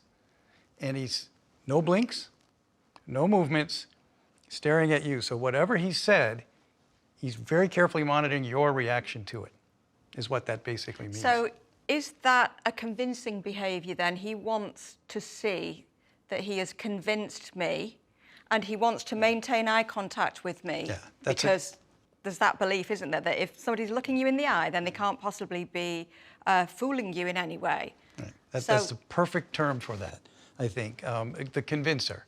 Am I convincing you? I'll watch it again. So he... merchandise.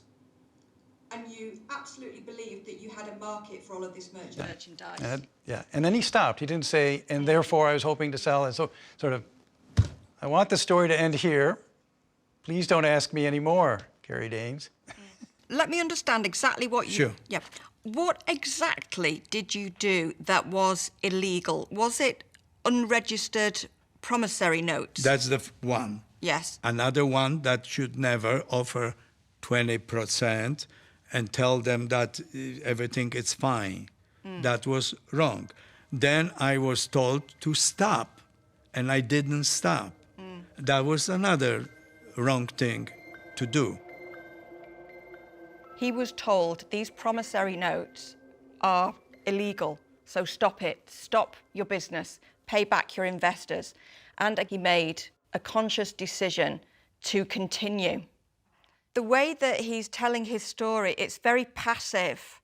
Well, investors came to me, they flocked to me, and I didn't realise that my promissory notes weren't registered.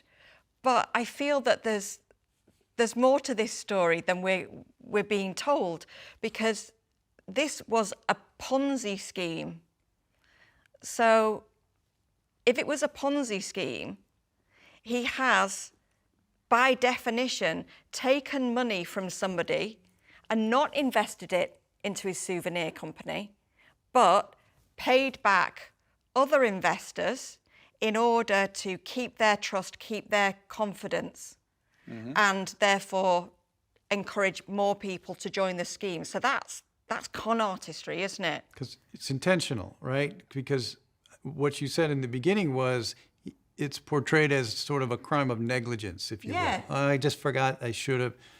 But what you're pointing out now, this is clear intentionality, and there's a difference between the two. We need to get him out of the performance zone and get the truth out of him. Does he ever come out of the performance zone? I don't know. He has prepared statements for everything, but I think that either if we tire him, talk until he's not able to, or if there are some issues that he's less comfortable talking about, to show emotions that he doesn't show otherwise. I bet they exist.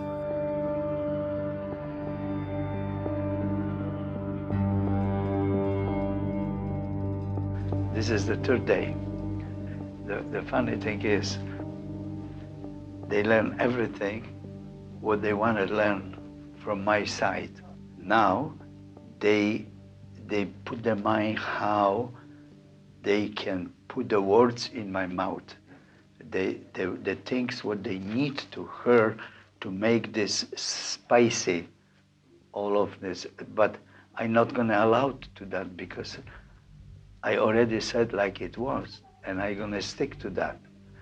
So it's very interesting. I enjoy this challenge right now. Now, they try to fuck me up. That's not gonna be happen.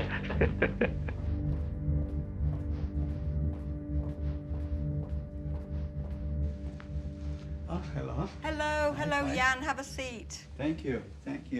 Nice to see you again. I hope so. Do you know, I really wanted to chat to you again because there are just some things that I don't fully understand from the first interview that I wanted to clarify. Why has this been described as a Ponzi scheme? Well, that's the easiest way to describe. And in our system of prostitution, it's sometimes people express it's lots of to be desire.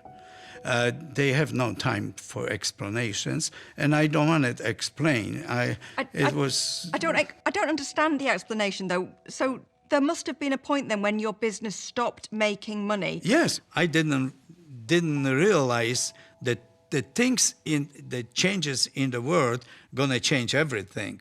Till the point that people after the communism break down, people can go to Poland on their own. They don't need at my store to buy that doll for $20. They satisfy them with the souvenirs when they go there, and they were going to Poland in a mass on their own and satisfy them with the things what I offered them for much more money in my store. What was it, do you think, that stopped you being honest with these investments? I was buying time.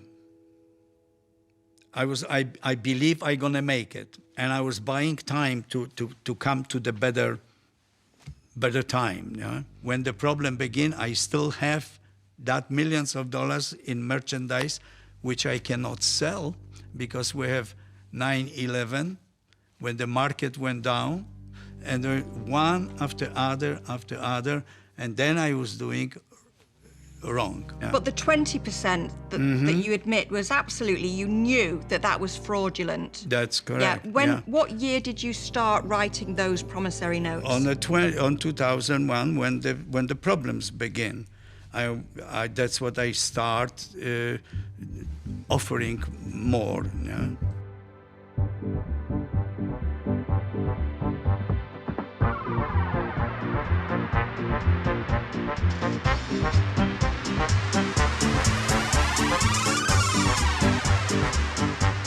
Started to use then investors' money to pay. And I changed for 20% in that time to keep going, because I still believe if I will pass by that time, everything what is laying down in my storage, it much more than I needed to pay off everybody. I see what you're saying. So you turned to that in order to, as you felt, buy yourself some time. Mm-hmm. But nevertheless, that was my crime. That's a Ponzi scheme. Yeah, that's why I went to prison. That is a Ponzi scheme. Did you have a typical investor? Investors was mostly in my traveling people was mostly older people. Older people. Yeah, and that they become the investors. You offered people 20% return Yes. on their investment. Knowing that I'm doing illegal. Yeah. Yeah. So you knowingly offered people 20% return on their investment Yes. during what was a financial crisis. Mm-hmm.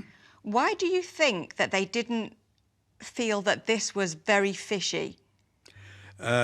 Because through these 20 years, they trust me. And I believe that I will still make it. Why do you think that they had so much trust in you?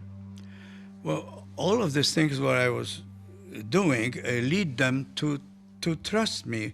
I give them service all the time. They got everything what make them comfortable when they go with me someplace or do. So that builds the trust.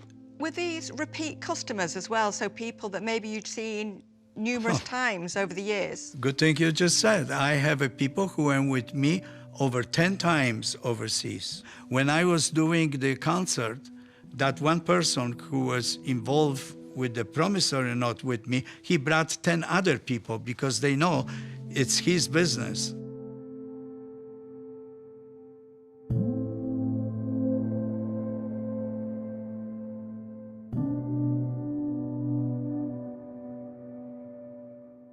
When I looked at the case of Jan Lewan, I saw that this was affinity fraud. That's when the person who is perpetrating the fraud will go to members of his own community or pretend to be part of a community. And the purpose is that the investment will just be discussed within this particular group. And hopefully because of the trust, there will not be any questions as to whether the person can really deliver on what it is he or she is selling.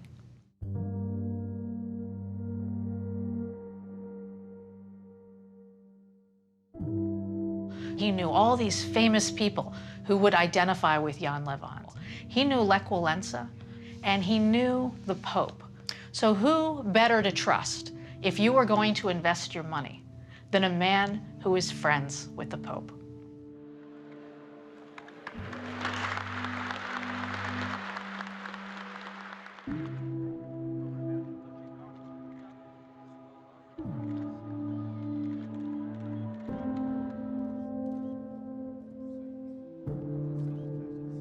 How do you feel about these people who, as you say, built up a trust in you over 20 years, but then lost their money? Yeah, I'm sad. I'm sorry for them. Added to that is, after prison, I organized the tour, and most of the people who lose the money travel with me.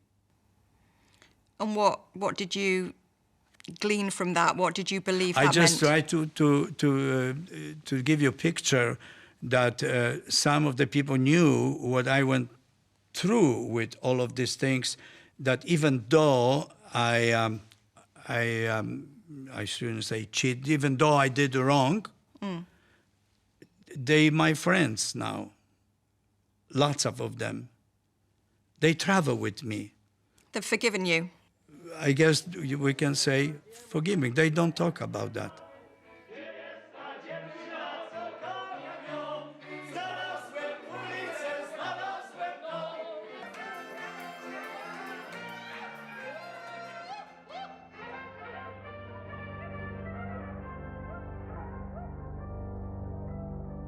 How he speaks about his victims and colors them as friends. What do you think is his view of his victims? Do you think he realized that they actually are victims? I don't think he wants to realize what he's done to people. A lot of his victims are dead, so he doesn't really have to think about them. And of course, they didn't live out the retirement plan that they'd envisaged, so the end of their life probably was very hard because of his actions. And so he's got 400 victims, and yet he picks out the few that still remain friends with him. I'm sure that 400 people have not remained friends with him. Maybe 10 or 20 have. Maybe even more than that, because a lot of them really were hardcore fans of his. So it's easy to point to them and say, well, they are typical of my victim group, when in actual fact, they are not.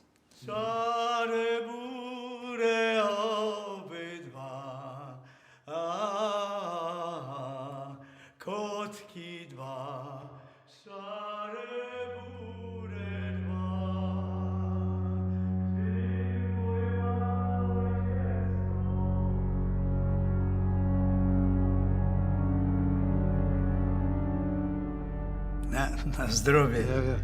I can only imagine standing on stage and being able to affect people.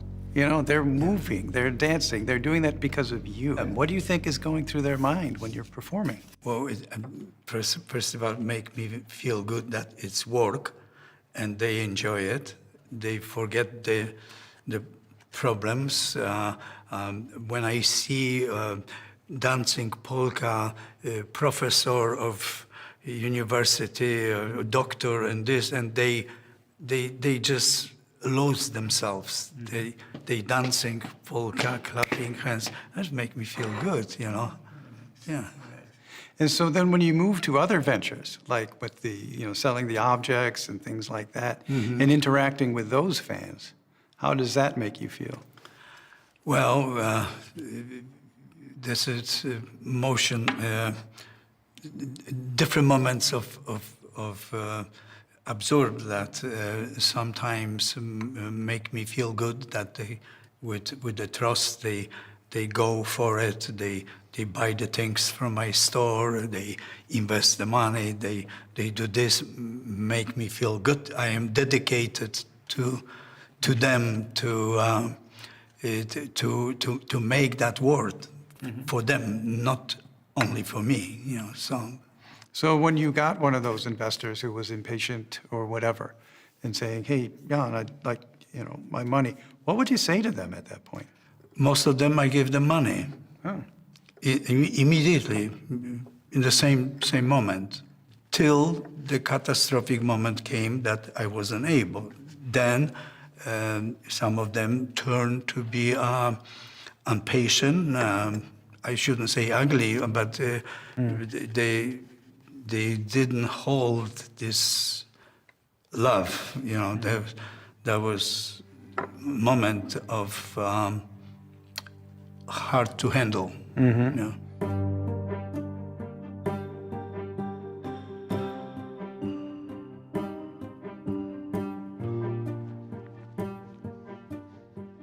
And you ask him why the business ultimately went belly up, and he had to file for bankruptcy, he pointed to the unfortunate accident that he had while touring.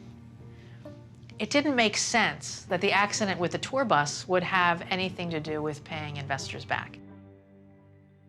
Many of the con artists we met had a clear event that they alluded to as the moment that things happened to them. Like, I think that Lewan said that the accident, the car accident, this is like he picked that moment, and that's the moment where things kind of from white to black. That's when it all happened. If it only weren't for the crash, I would have actually got the money back. Everything would be okay. Desperate times call for well, not necessarily desperate measures, but desperate times seem to call for optimism. It's so counter. There's a real thrill, not just in pulling it off and getting that reward, whatever it may be, financial, but the journey. Right. Is it a roller coaster or is it a car going over the cliff? We were to Florida for 6 sold-out concerts. I took the jury with me, and everybody knew, my investors, everybody knew I coming, they're gonna buy 50% discount, and everything was just perfect, but we never get there. I call him my husband-in-law. Well, he married my wife. Right. My husband-in-law was the driver.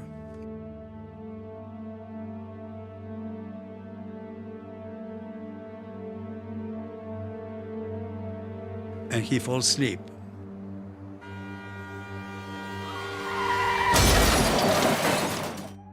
Two of my musicians get killed, and my son was critical in the drama hospital.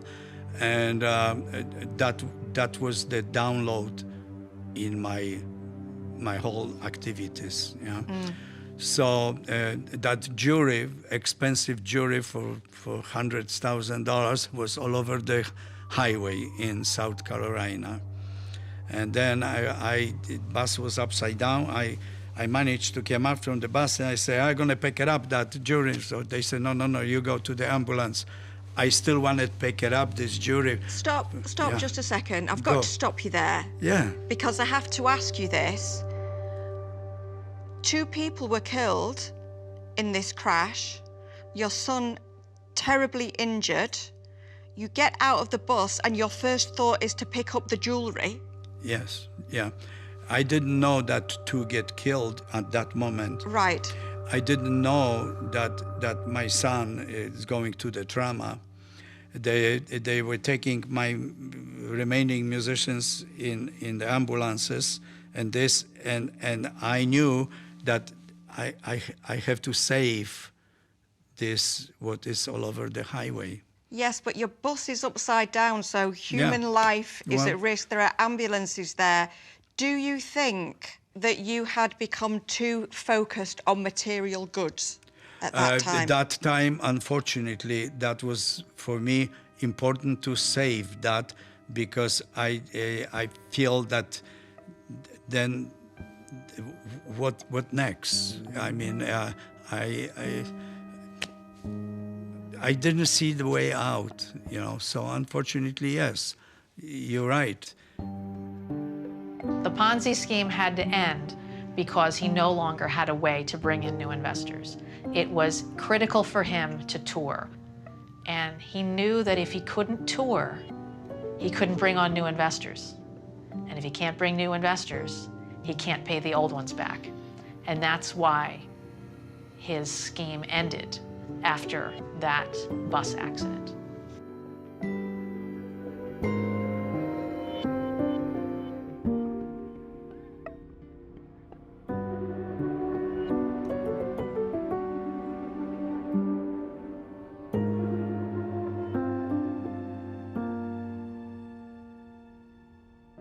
So here is the thought that stuck with me throughout the entire time we had with Jan. To me, he's learned that it's bad because he was coached, prison, someone. I don't know if he registers the badness at any point. For every question he was asked, you would get the official answer and the word but, and then the truth. Why did he do that? I did it because it's X and Y, but actually, here is the truth. And if you can cut in the movie the second part, you get his narrative, which is, it happened to me, it was the fault of other people, there was a lot of, and that's a dissonance. He lives in those 2 worlds. He knows the correct answer, the kind of prepared statement, and he has his own answer that keeps coming up. He can't hide it. He externalizes all of the blame. But when you pin him down, he has to acknowledge that at the time that he was running this Ponzi scheme, and it was a Ponzi scheme, he knew that his actions were criminal. But I think that he thought that the end justified the means, that it was all going to work out fine. And I think that here is somebody who has got a pretty sensational life story, and he has succeeded against the odds. And I think that he's had to come down to earth with a bump.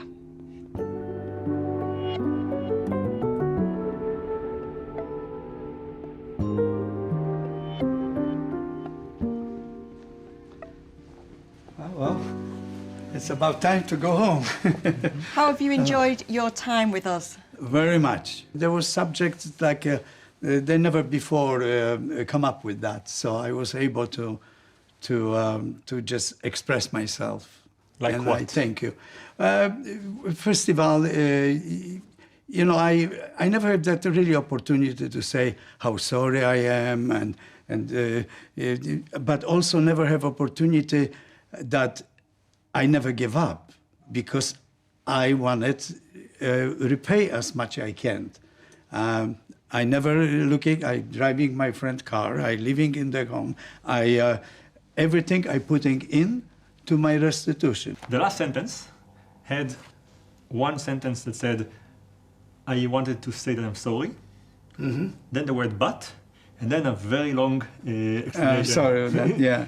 But this is something that we noticed before. I really do admire your enthusiasm and your energy. I wish I had your energy. And I think that your optimism and your self-belief generally are good things. But there's a saying, you can have too much of a good thing. And I think that maybe you had a bit too much optimism and too much self-belief. And you gambled with other people's money and other people's lives. So maybe that's a lesson for you, to try and be a little bit more tempered, I think, in these qualities, which are fantastic in many circumstances, but they can get a little out of control. Yeah, well, I cannot, this related with give up. I have to have that optimism. I have to think positive way. Yeah. I have to put a more energy than a regular person in my age. I'm gonna make it. You're still young. Yes, of course, better believe it.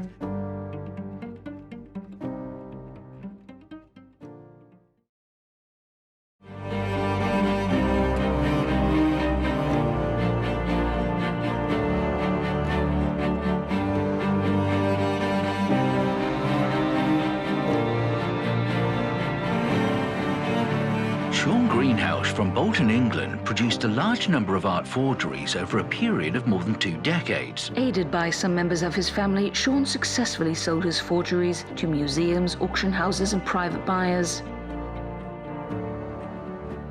The Greenhouse family fooled experts from all over the world by claiming they had found or inherited extremely valuable works of art. The Greenhouse family lived a modest life in a Bolton council house. His work has even been admired by some very high-profile art collectors and was even seen by the Queen. According to Scotland Yard, the family produced more than 100 fake artworks. It fears that a lot of their forgeries are still out there, mislabeled as originals. He was eventually caught and sentenced to 4.5 years in prison.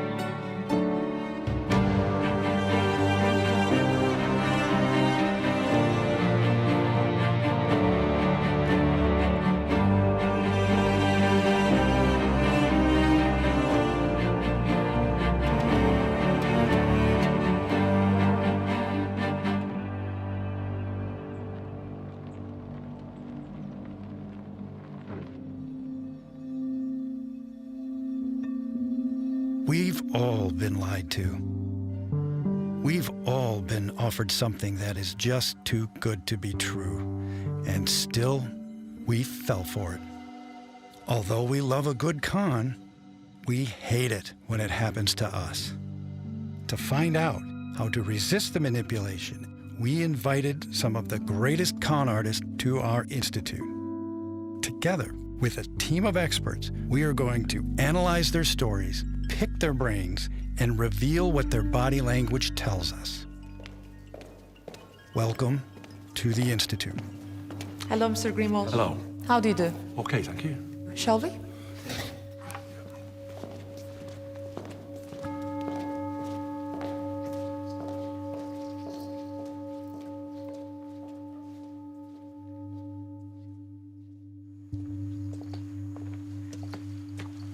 Hello. Hello, hi, Hello. Sean. Hello. Hello. So, let me introduce myself. I'm Kerry Danes, and I'm a consultant forensic psychologist. Right. And I'm particularly interested in the childhoods and social histories of people who break the law. Okay. My name is Mark Frank. I'm a professor of behavioral science. And so we study people, how they behave and what they do. And in particular, how the things that you do on the outside may sort of reveal what's going on the inside. Right. And try to understand as well just how you process and think and deal with your world as best we can.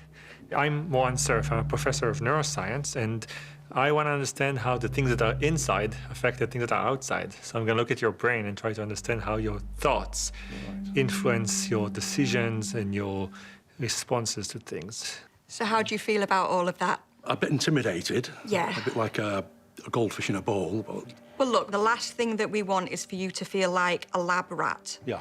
But that said, we are going to ask you to take part in a number of interviews and assessments. Yeah, that's fair enough. Yeah, and we're definitely not here to diagnose you.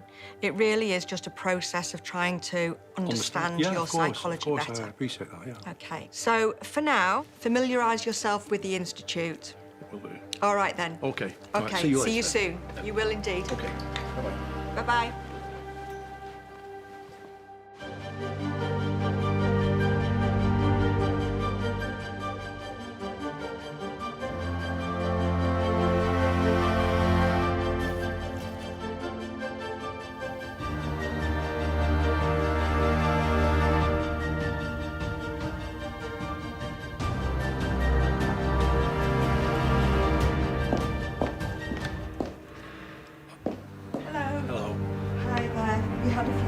To relax and gather your thoughts. Contemplative thoughts. Yeah, good.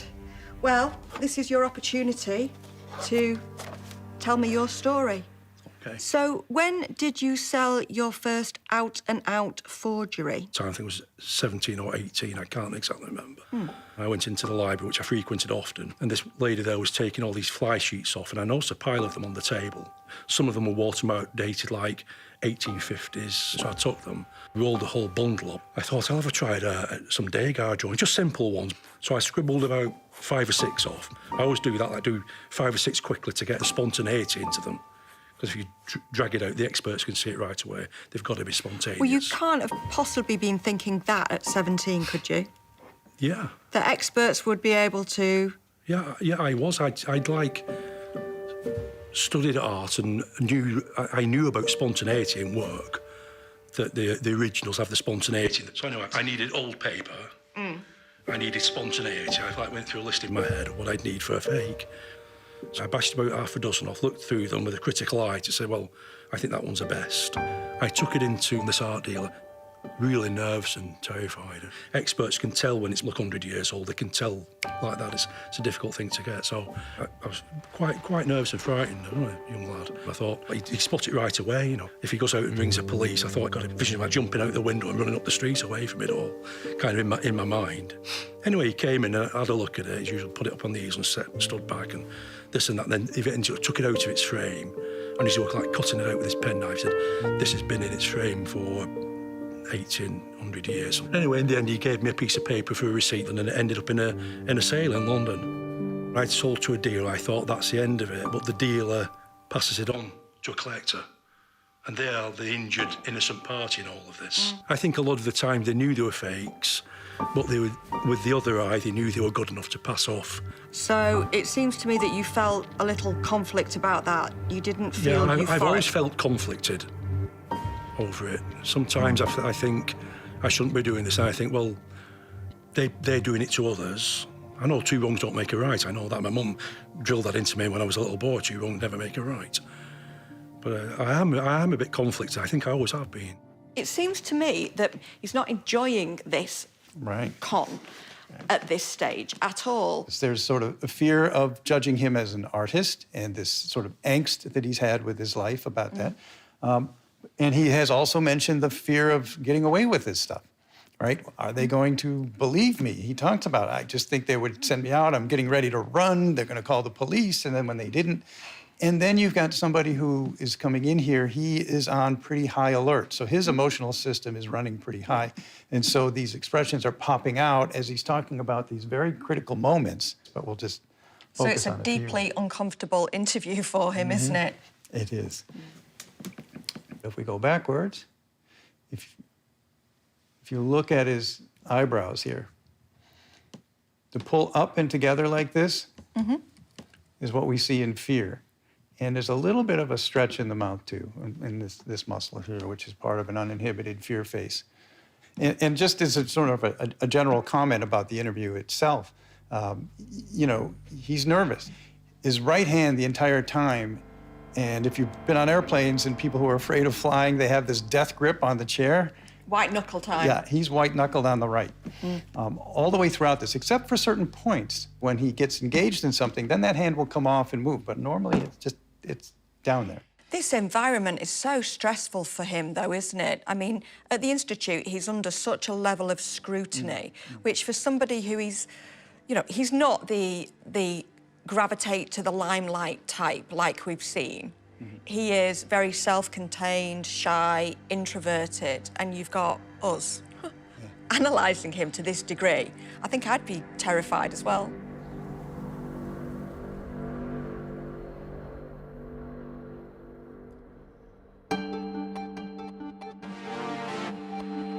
EEG is a tool to measure brain activity. It looks like a swim cap that has electrodes on it that you put on the surface of the head, and it listens to brain cells deep inside. Perfect. Make yourself comfortable. Does it poke too much into your scalp? No, it's fine.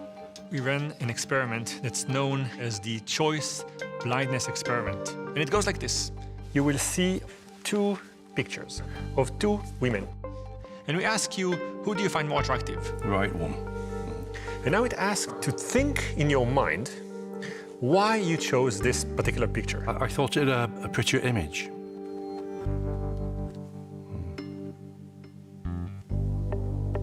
Trial 10. Again, a prettier visage, I think. You make a choice, you explain it, you move on. You did it 100 times.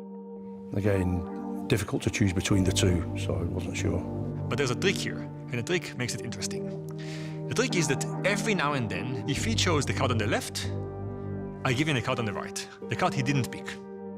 He is confronted with a choice that he did not make, but he thinks I gave him the one he asked for. When I asked him to explain his choice, he either has to tell me, this isn't my choice, I don't know what happened here, it's a different card, or he has to come up on the spot with a creative answer to a choice he didn't make that will actually assume that it is his choice.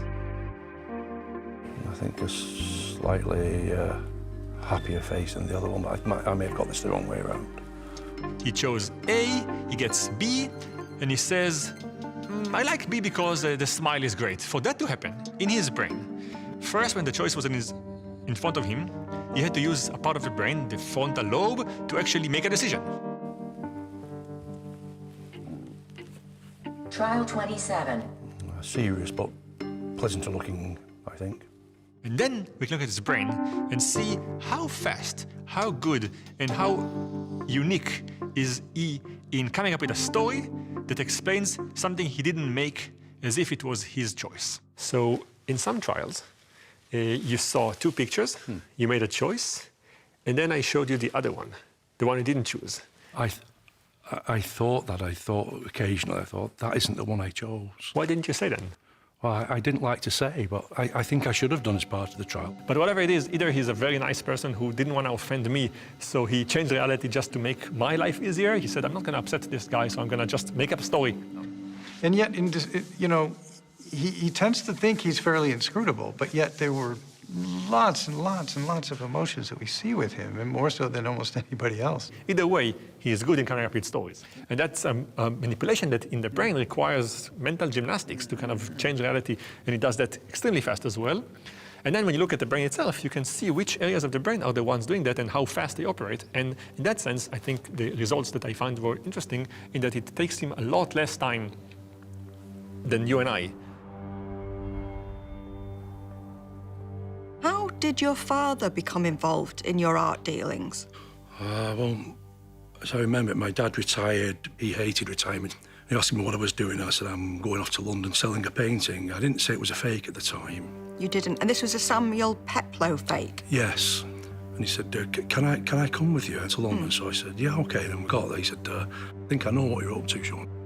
I kind of came clean with him there in the car. We had a talk for about an hour.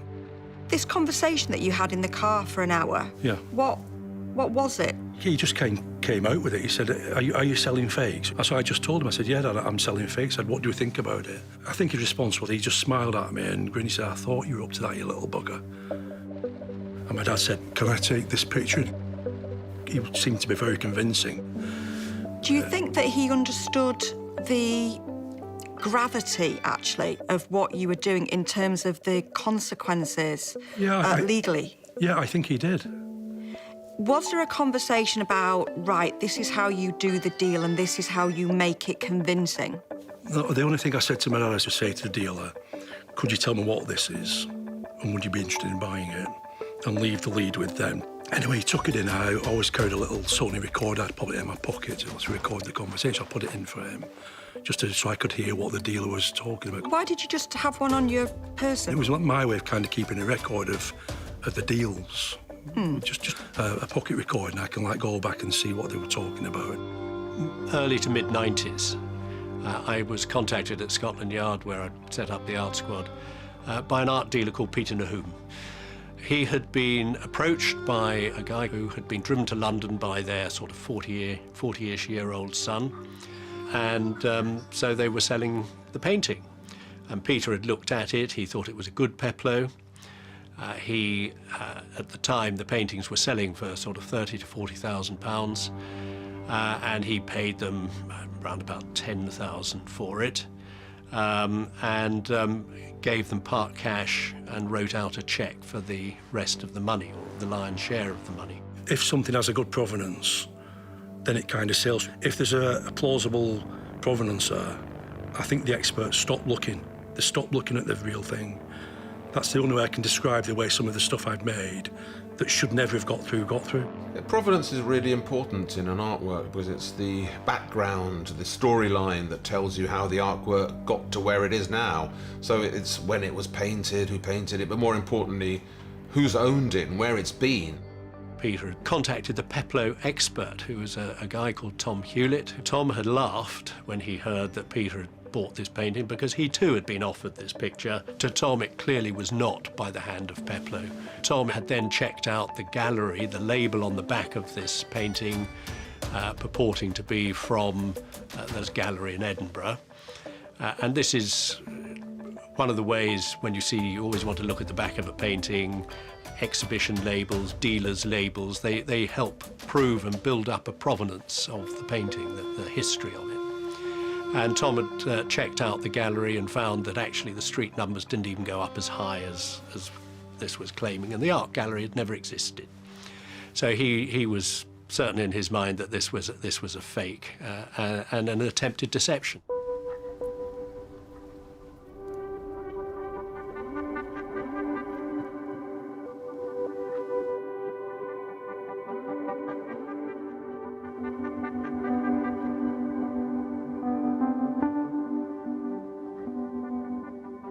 Sean, thanks for being willing to take a few of these assessments for us. Okay. The first test we're going to show you are a series of videos. They're about 1 minute long, and they feature people who are lying or telling the truth about a strongly held opinion. Your job is to watch the 1 minute video when it pops up, and then circle on the form here the word truth if you thought they were telling the truth, and lie if you think they were lying.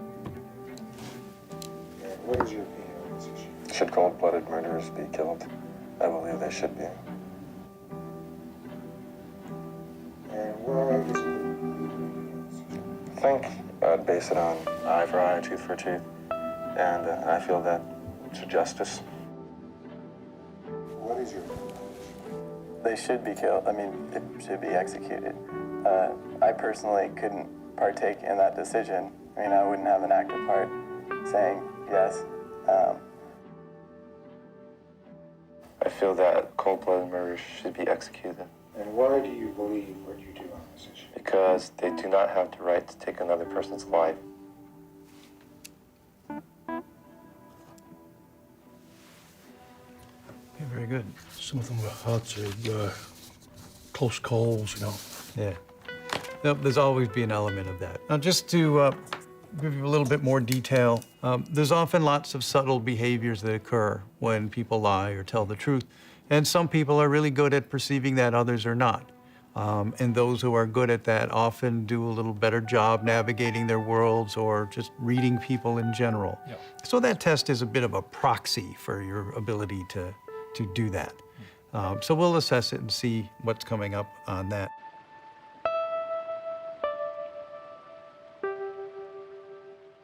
He's talented in coming up with a story, and I think his con artistry was partially the ability to do the sculptures and the painting and so on, but partially coming up with a story.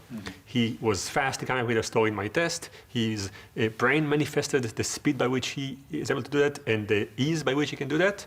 And I think that it's nice to get the validation of the brain. He's researched, hasn't he, and refined his techniques, developed his techniques, and I think that he's been open, but yet we've still seen a level of minimisation in terms of distancing himself from telling lies. He prefers to portray himself as somebody who simply just didn't tell the truth. But, of course, there was more to it than that. A lie of omission is still a lie. But most people don't consider them lies, and he's the same way, just like everybody else. I just asked them what it was. I didn't say it was an ancient this, that, or the other thing. And how is it going for you, Mr. Greenwich?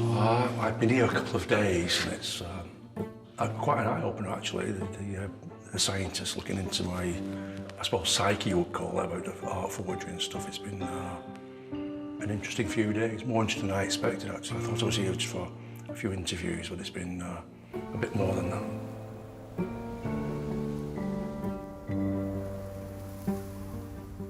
Tell me about your childhood. Who was in your family? I had my mum and dad, and I'm like the fifth of 6 surviving children. Were other people in your family artistic? Not particularly. My mum was quite good at baking and needlework and all that kind of stuff. But my dad was really good at art, but he wasn't interested in it.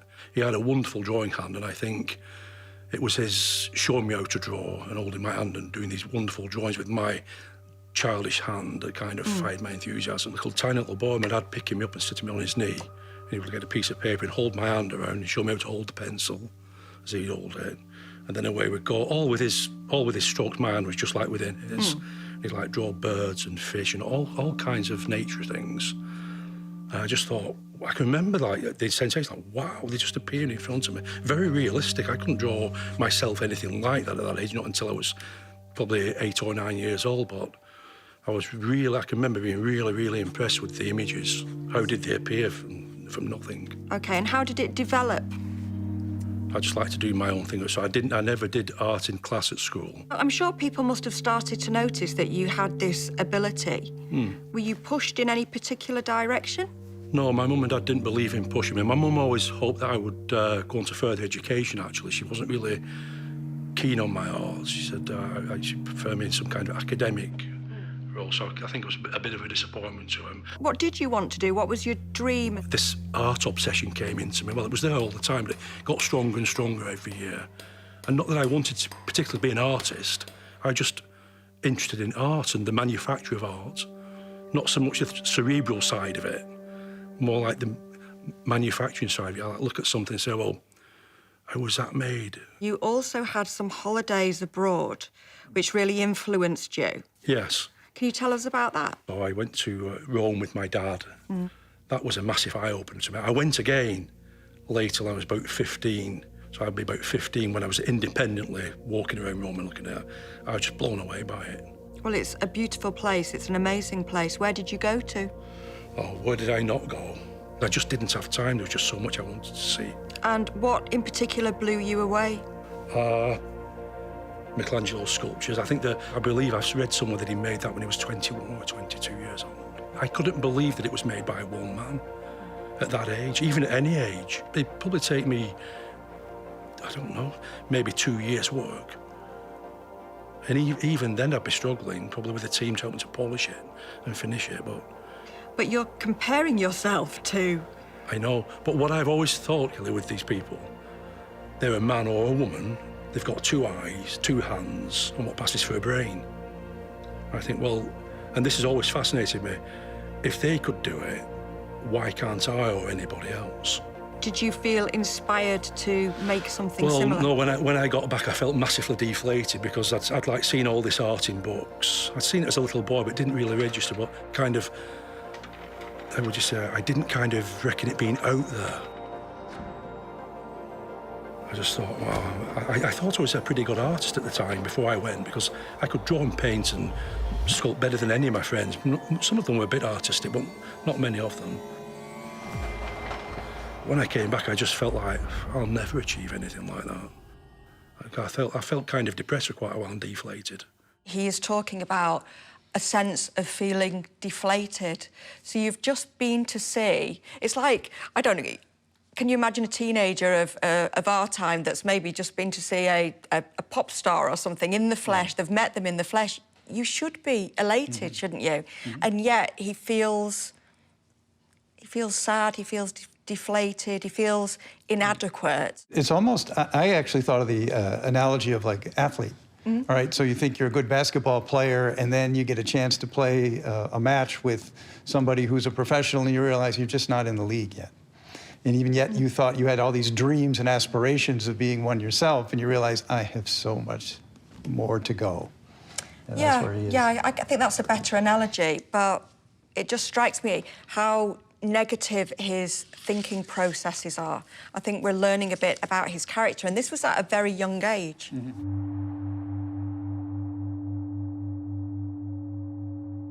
I have to ask about La Bella Princessa. Oh, yeah. La Bella Princessa, have I got that right? Principessa. Principessa? Yeah. Right. You say that is your work.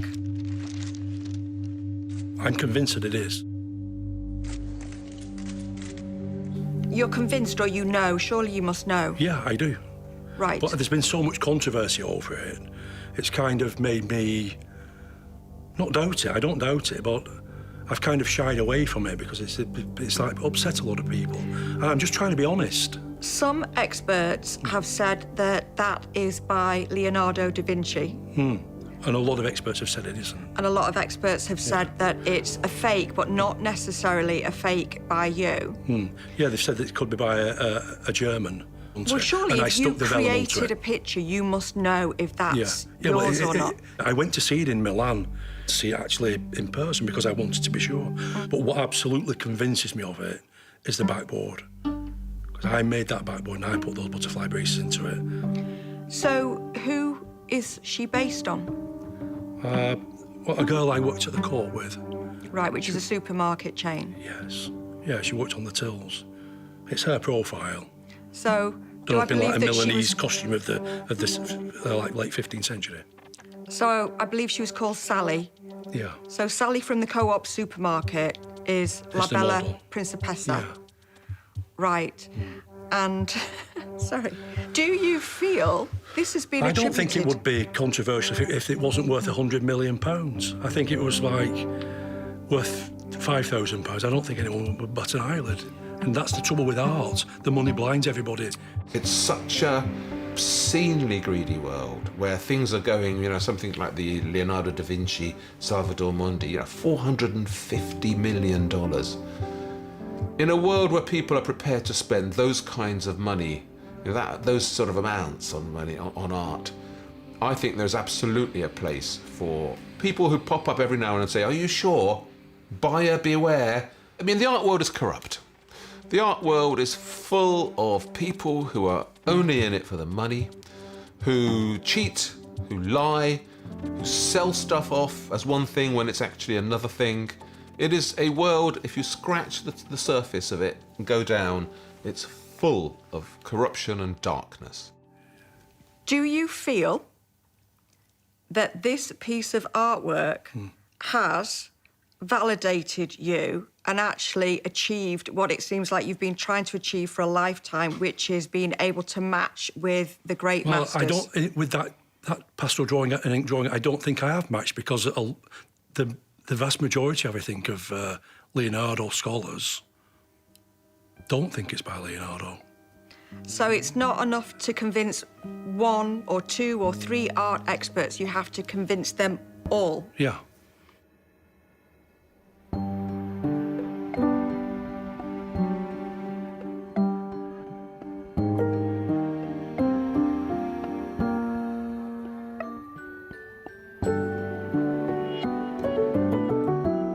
For this test, we're going to be looking at your abilities to judge expressions. Okay. And what will happen is a face will appear, and then in about 3 seconds, that same face will make an expression. But that expression will be on for 1/15 of a second, and then it's back to neutral. So your job is, what expression was that flashed at you? After you do it, then circle the item there that represents your judgment on this. And then when you circle it, go hit number 2 and continue through all 14 items. The key is once that face pops up, though, just remember, don't blink. Yeah. Because if you blink, you might miss it. Okay.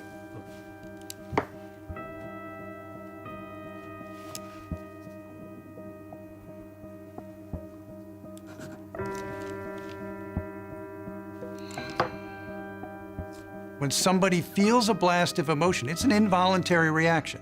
When somebody goes boo, you jump, you don't stop and think about it, right?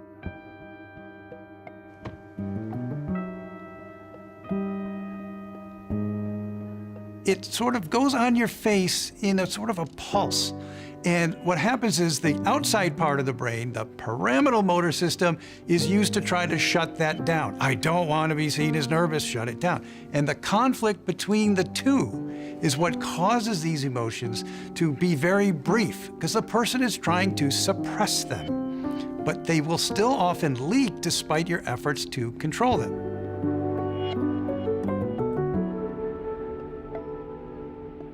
His ability to detect deception. He scored about 60%, which is higher than average. The micro-expression test is actually just about average. It's about 57%. His ability to manage his behaviors, all that other kind of stuff, actually on the low end, which sort of surprised me a little bit. Some of it, I think, was driven down by the shyness elements that he reported in terms of his behavior. And what type of behavior, then? What type of behavior does he have problems with managing? Just, you know, with people looking at him, being center of attention, things like those sorts of things. So, yeah, general social anxiety, then. Yeah. Is anything shaking out on the brain work? He's a unique character in that he's a real artist. And I think his craft in terms of conning is unique. He's producing something that people in their minds will think is good, is real, and so on. So he really creates the environment for everyone to con themselves.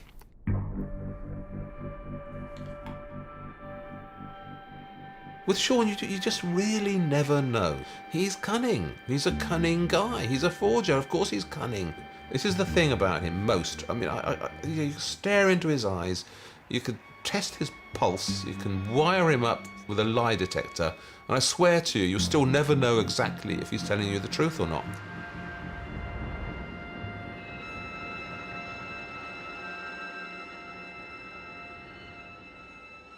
So your mother, Olive, and your father, George, did they know where all of this money had suddenly come from? Well, I kind of had to be careful of what I spent. You know, when I was at work at the co-op, I put long hours in, 5.5 days a week, lots of overtime and stuff to kind of camouflage it. OK. And that bit of money that you had from the sale of the fake Degas, you went travelling with a girlfriend, didn't you? I did, yeah. We went to Florence, drunk as a skunk. That's a great memory, actually. And that's what I kind of got into liking about my fakes. I could make one, which would probably take me a few weeks, sell it for, compared to my friends, maybe several years' salary. And then I could go travelling. I wanted to see these. I'd seen all these works of art in books. I wanted to see them because I don't think you can appreciate them until you see them in real life. That money gave me the opportunity to do that. And you did this with a girl called Janie? Yes. Can you tell me about Janie? Oh, that's a bit difficult. I met her in the university library, the Ryland Library at Manchester University. I thought, wow, yeah, prettiest thing I'd seen. I was hooked. Yeah, definitely. And did that money that you had, did that enable you to use an old-fashioned term, court her? I've never really been a flash person. Like when I've travelled, I've always stayed like in relatively basic hotels. I don't really like to stay in anywhere flash. But it gave me the opportunity to ask her to come away on holiday with me in the summer break, which we did. And you went to some beautiful places and had some good memories, as you say? Yeah, absolutely, yeah. What happened to Janie? Well, we went to Ollie a few times, and she'd like graduated and she was taking a post-degree course. And well, first of all, she started with headaches and that, but she was working very hard and into the night, and she had a couple of jobs, bar jobs and stuff to make ends meet. So, anyway, she went to see the doctor and he put it down to, what shall we say, headaches, overwork and what have you. She started to get these headaches more and more, and one day she had a seizure. One of my brothers has epileptic seizures, so I knew exactly what it was. And that's what I thought it was. And so anyway, to cut a long story short, she was diagnosed with a brain tumour, I think, February 81, and she was dead by September. Wow. Quite quickly. From no sign of it at all to, yeah. And how old was she? She was 2 years older than me. She was 23 at the time. Right, that's terribly tragic. Yeah. That's very sad. How did that affect you? Well, it just blew me away for a few years. Yeah, she couldn't understand it. Such things do, don't they? Of course. Yeah. Of course. So you were grieving? Yeah. Yeah. Had you ever, during your time with Janie, thought to yourself, hang on a minute, I'm making money here through illegal means? Yes. Tell me about that. I don't really know what to say about it. I did confess to her, and she said that I shouldn't be doing it. She was dead set against it. And I did pack it in for a while. While I was in a relationship with her, I didn't do any fakes. I did art and tried to sell it. I put some stuff into the Octagon Theatre in my own name. It was sold for paltry amounts. So I did some of those, and that didn't bring really big prices. But after she died, I felt bitter, as I'd been robbed. And so I kind of went back into art, like full steam ahead, and fakery, just fakery then. And I kind of really got into it then. I met this like Bolton Antiques deal. He introduced me to a guy in Manchester and then another guy in London called Tom. I won't elaborate, but he had a big gallery in the West End, and he was absolutely corrupt, importing stolen antiquities, fake silver, having hallmarks made and rubbed out. Every scam in the book he was into. And I went along with it because I didn't want to do anything else.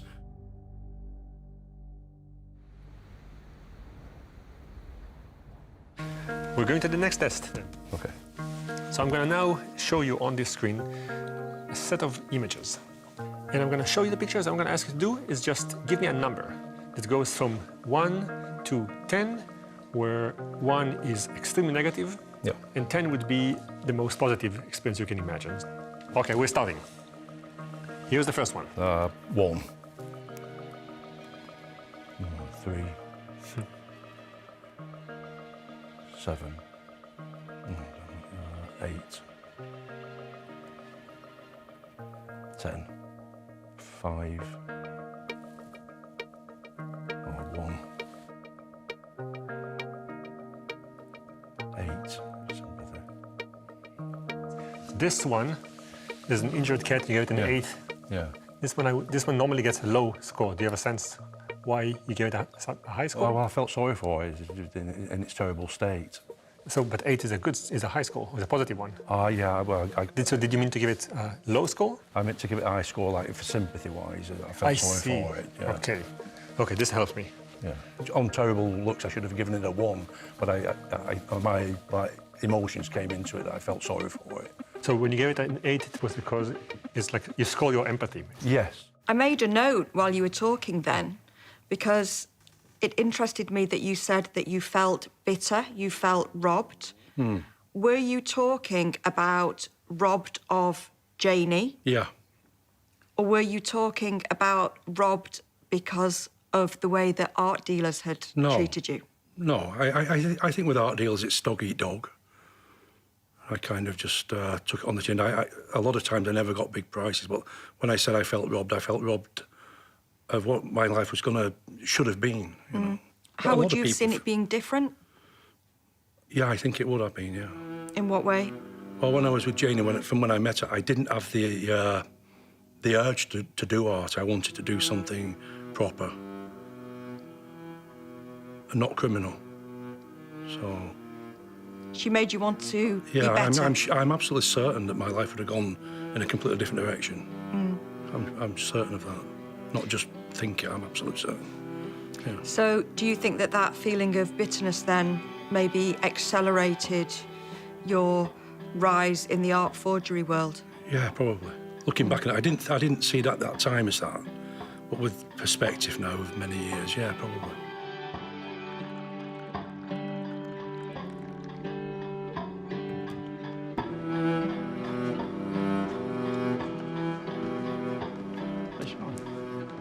Mind if I have a seat? Oh, take a seat.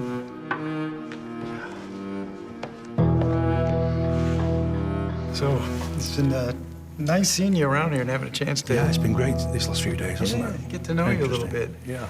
And the question I wanted to ask, and so I could hear from you directly, was sort of, just curious, like how you did it. Sometimes I don't know how I did it myself, really. It's one of the things that I led to it was I was looking at books and magazines when I was like into my 20s, when I was looking for new proper fakes rather than just rough copies and small prices. And I would see like location unknown of a work of art. Probably disappeared World War II or even earlier than that. And that would kind of like fire me up. So I thought I'd start to research it, go to the libraries. In the old days, before the internet, I had to go to the libraries and gradually work on it to build a provenance around it and find proof of its existence. And how did you learn that? How did you learn that that was like the essential part? Well, I think it was the people I got on with. Like from about 18, I met provincial art dealers and then bigger art dealers like Manchester and in London, and I made stuff for those people, and that's what they were actually doing. I was fascinated by the fact that you would leave little clues.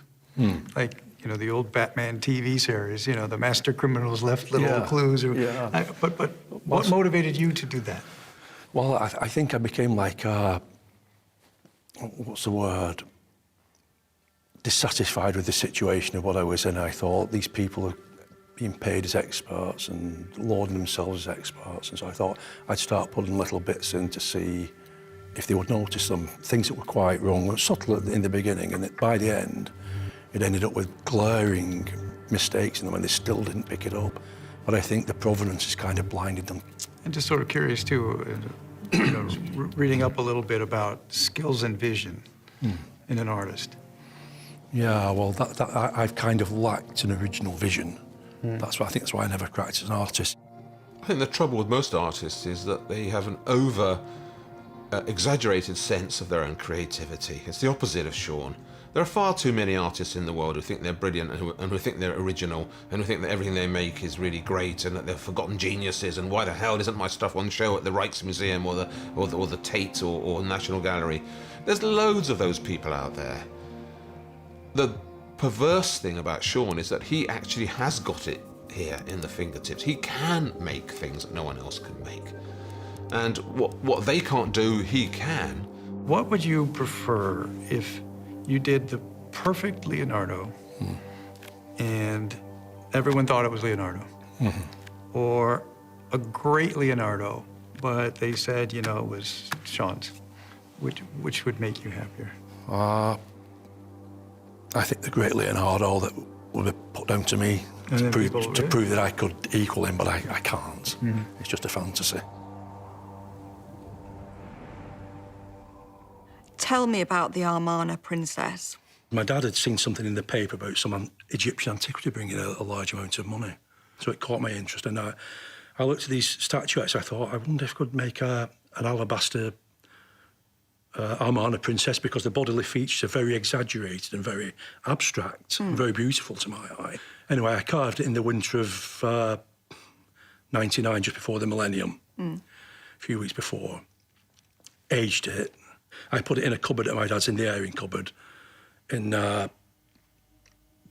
late 2000, and that's where it stayed till, I think, mid-2002, about 18 months. And I went to my dad once. He said, Sean, he said, you know that alabaster? He said, what I think we should do, he said, I think we should contact the Bolton Museum, because we all knew that they had a great collection. They've got a great Egyptology section. Yeah, I've been there. The great Egyptologist. Yeah. And the lady who came to see it at my mum and dad's, she was a very, very knowledgeable lady, Egyptologist. And as soon as she came in, she said, that's Amarna. Anyway, one thing went to another. She said, can I take it away to have a further examination? She came back 3 months later and said, can we buy it? We'd like to make an offer of $250,000. And a few seconds later, no, let's say $500,000, I think we can raise that. $500,000 is a great incentive to anybody. How much was it sold for in the end? I think $500,000, I think we paid our taxes on it, and I think we got $440,000. Which is a huge, life-changing sum of money. Didn't change my life. And was there celebration in the house? No, not at all. None whatsoever. When the Greenhalgh family were finally arrested by my successors at Scotland Yard, I was not surprised that, this was a family enterprise, and clearly it was a family enterprise. I was somewhat surprised, however, at the lack of splashing the cash. They'd made a lot of money out of this. Now, generally, that is the purpose of creating fakes and forgeries. It's personal gain. And when generally criminals succeed and they're in the cash, they splash it. They'll spend it. That's the sort of thing that criminals are expected to do. As it was explained to me, Sean had bought himself a new pair of socks. What did you do with the money?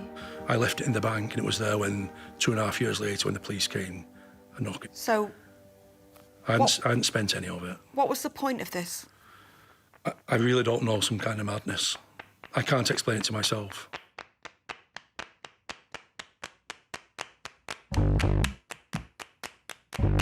Got up one morning and there was a knock on the door and from Scotland Yard. They burst in. My mum and dad were still in bed. They were very, very hostile. And they went through your home and your parents' home with a fine-tooth comb, didn't they? They did, yeah. And I'm not having a go at them, but I was just, by the end of the day, I was astonished at the lack of knowledge. They were policemen, but they were the art and antique squad, which I've always kind of held in some kind of esteem. And I was genuine, I'm not being nasty with that, I was genuinely surprised at the lack of knowledge of them when they went in the garden shed. And I understand that there was a chicken? I put a chicken in the oven. They got the chicken out of the oven raw, put it in foil. I don't know what they expected to find, and they unwrapped this chicken through the breastbone. They were like looking into it. What were they hoping to find? I don't know. That maybe was hoping to find a fake Degar in there somewhere. Yeah, maybe, yeah. Fabergé egg or something. And this guy, this wonderfully interesting man, who managed to prove that the British Museum doesn't really know everything it's talking about, that the Chicago Art Institute can be fooled, who took experts on and proved that they weren't as good at being experts as they thought they were. This man gets 4.5 years. There's something not right about that in terms of just the balance of justice.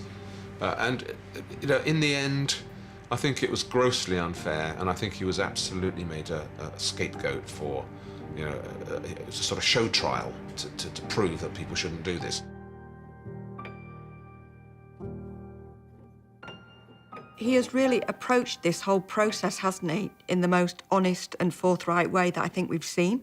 Yeah, and the transparency, as you say, and the forthrightness. I mean, as he talks about any kind of emotional thing, boom, there it is on his face. I would say on emotions, I had some strange experience, which I think was just a flaw of the interaction between us, which I ran this study where I showed him pictures and had him rank them, that a picture that I would clearly put on the very low end as a negative picture, he gave it 8. Is that because he's looking at that picture with an artistic eye? I think it's, I asked, so I couldn't stop. Normally I would kind of remain very kind of controlled and I would say thank you. And at some point I said, I've got to ask because it's so off the charts behaviorally that I want to know what's going on. And his answer was a clear answer that kind of made me see things differently, even though it doesn't help my study. She says, I was actually answering something along the lines of what it makes me feel, and it makes me feel empathy. He was alarmed. I think in all the tests I saw that he's concerned. He's concerned about what's going to come up, what we're going to figure out. So he was nervous about the test. Hello. Hi, Sean. Pleased to see you again. Good to see you. Yeah. Have a seat. Have a perch. What were you afraid that we were going to say or find or? No, it wasn't that, Mark. You all come across quite pleasant, but I think it's like, how can I say, it's kind of like probing into my mind that I've never had done before. I think that what got me really excited about your particular story is that in order to perform a forgery, you basically have to get into someone else's mind. But I think that's might have, what you've talked about, might have stifled my originality, maybe. Trying to think about these people, how they would do it and whatever, so it's kind of stifled my originality. That's why I don't really have any. So you were talking about all these emotions that you were wrangling with internally, well, you were showing them externally as well. As far as the deception, which is a more complicated social judgment, you were above average, not like extraordinary, but better than the average person. For me, what was particularly important was the lack of belief you have in your own abilities. Yeah. But I think there's nothing more self-defeating than somebody with your abilities making forgeries, because you know yourself, as we said in the interview, if you're forging somebody else's work, if you are trying to channel somebody else's ideas, like Moran said, yeah, then you can never really be proud of that. Oh, it stifles originality, I think. Yeah, you can never really feel an ownership of that. Sadly, this is goodbye. Okay. And insightful. We really enjoyed the time.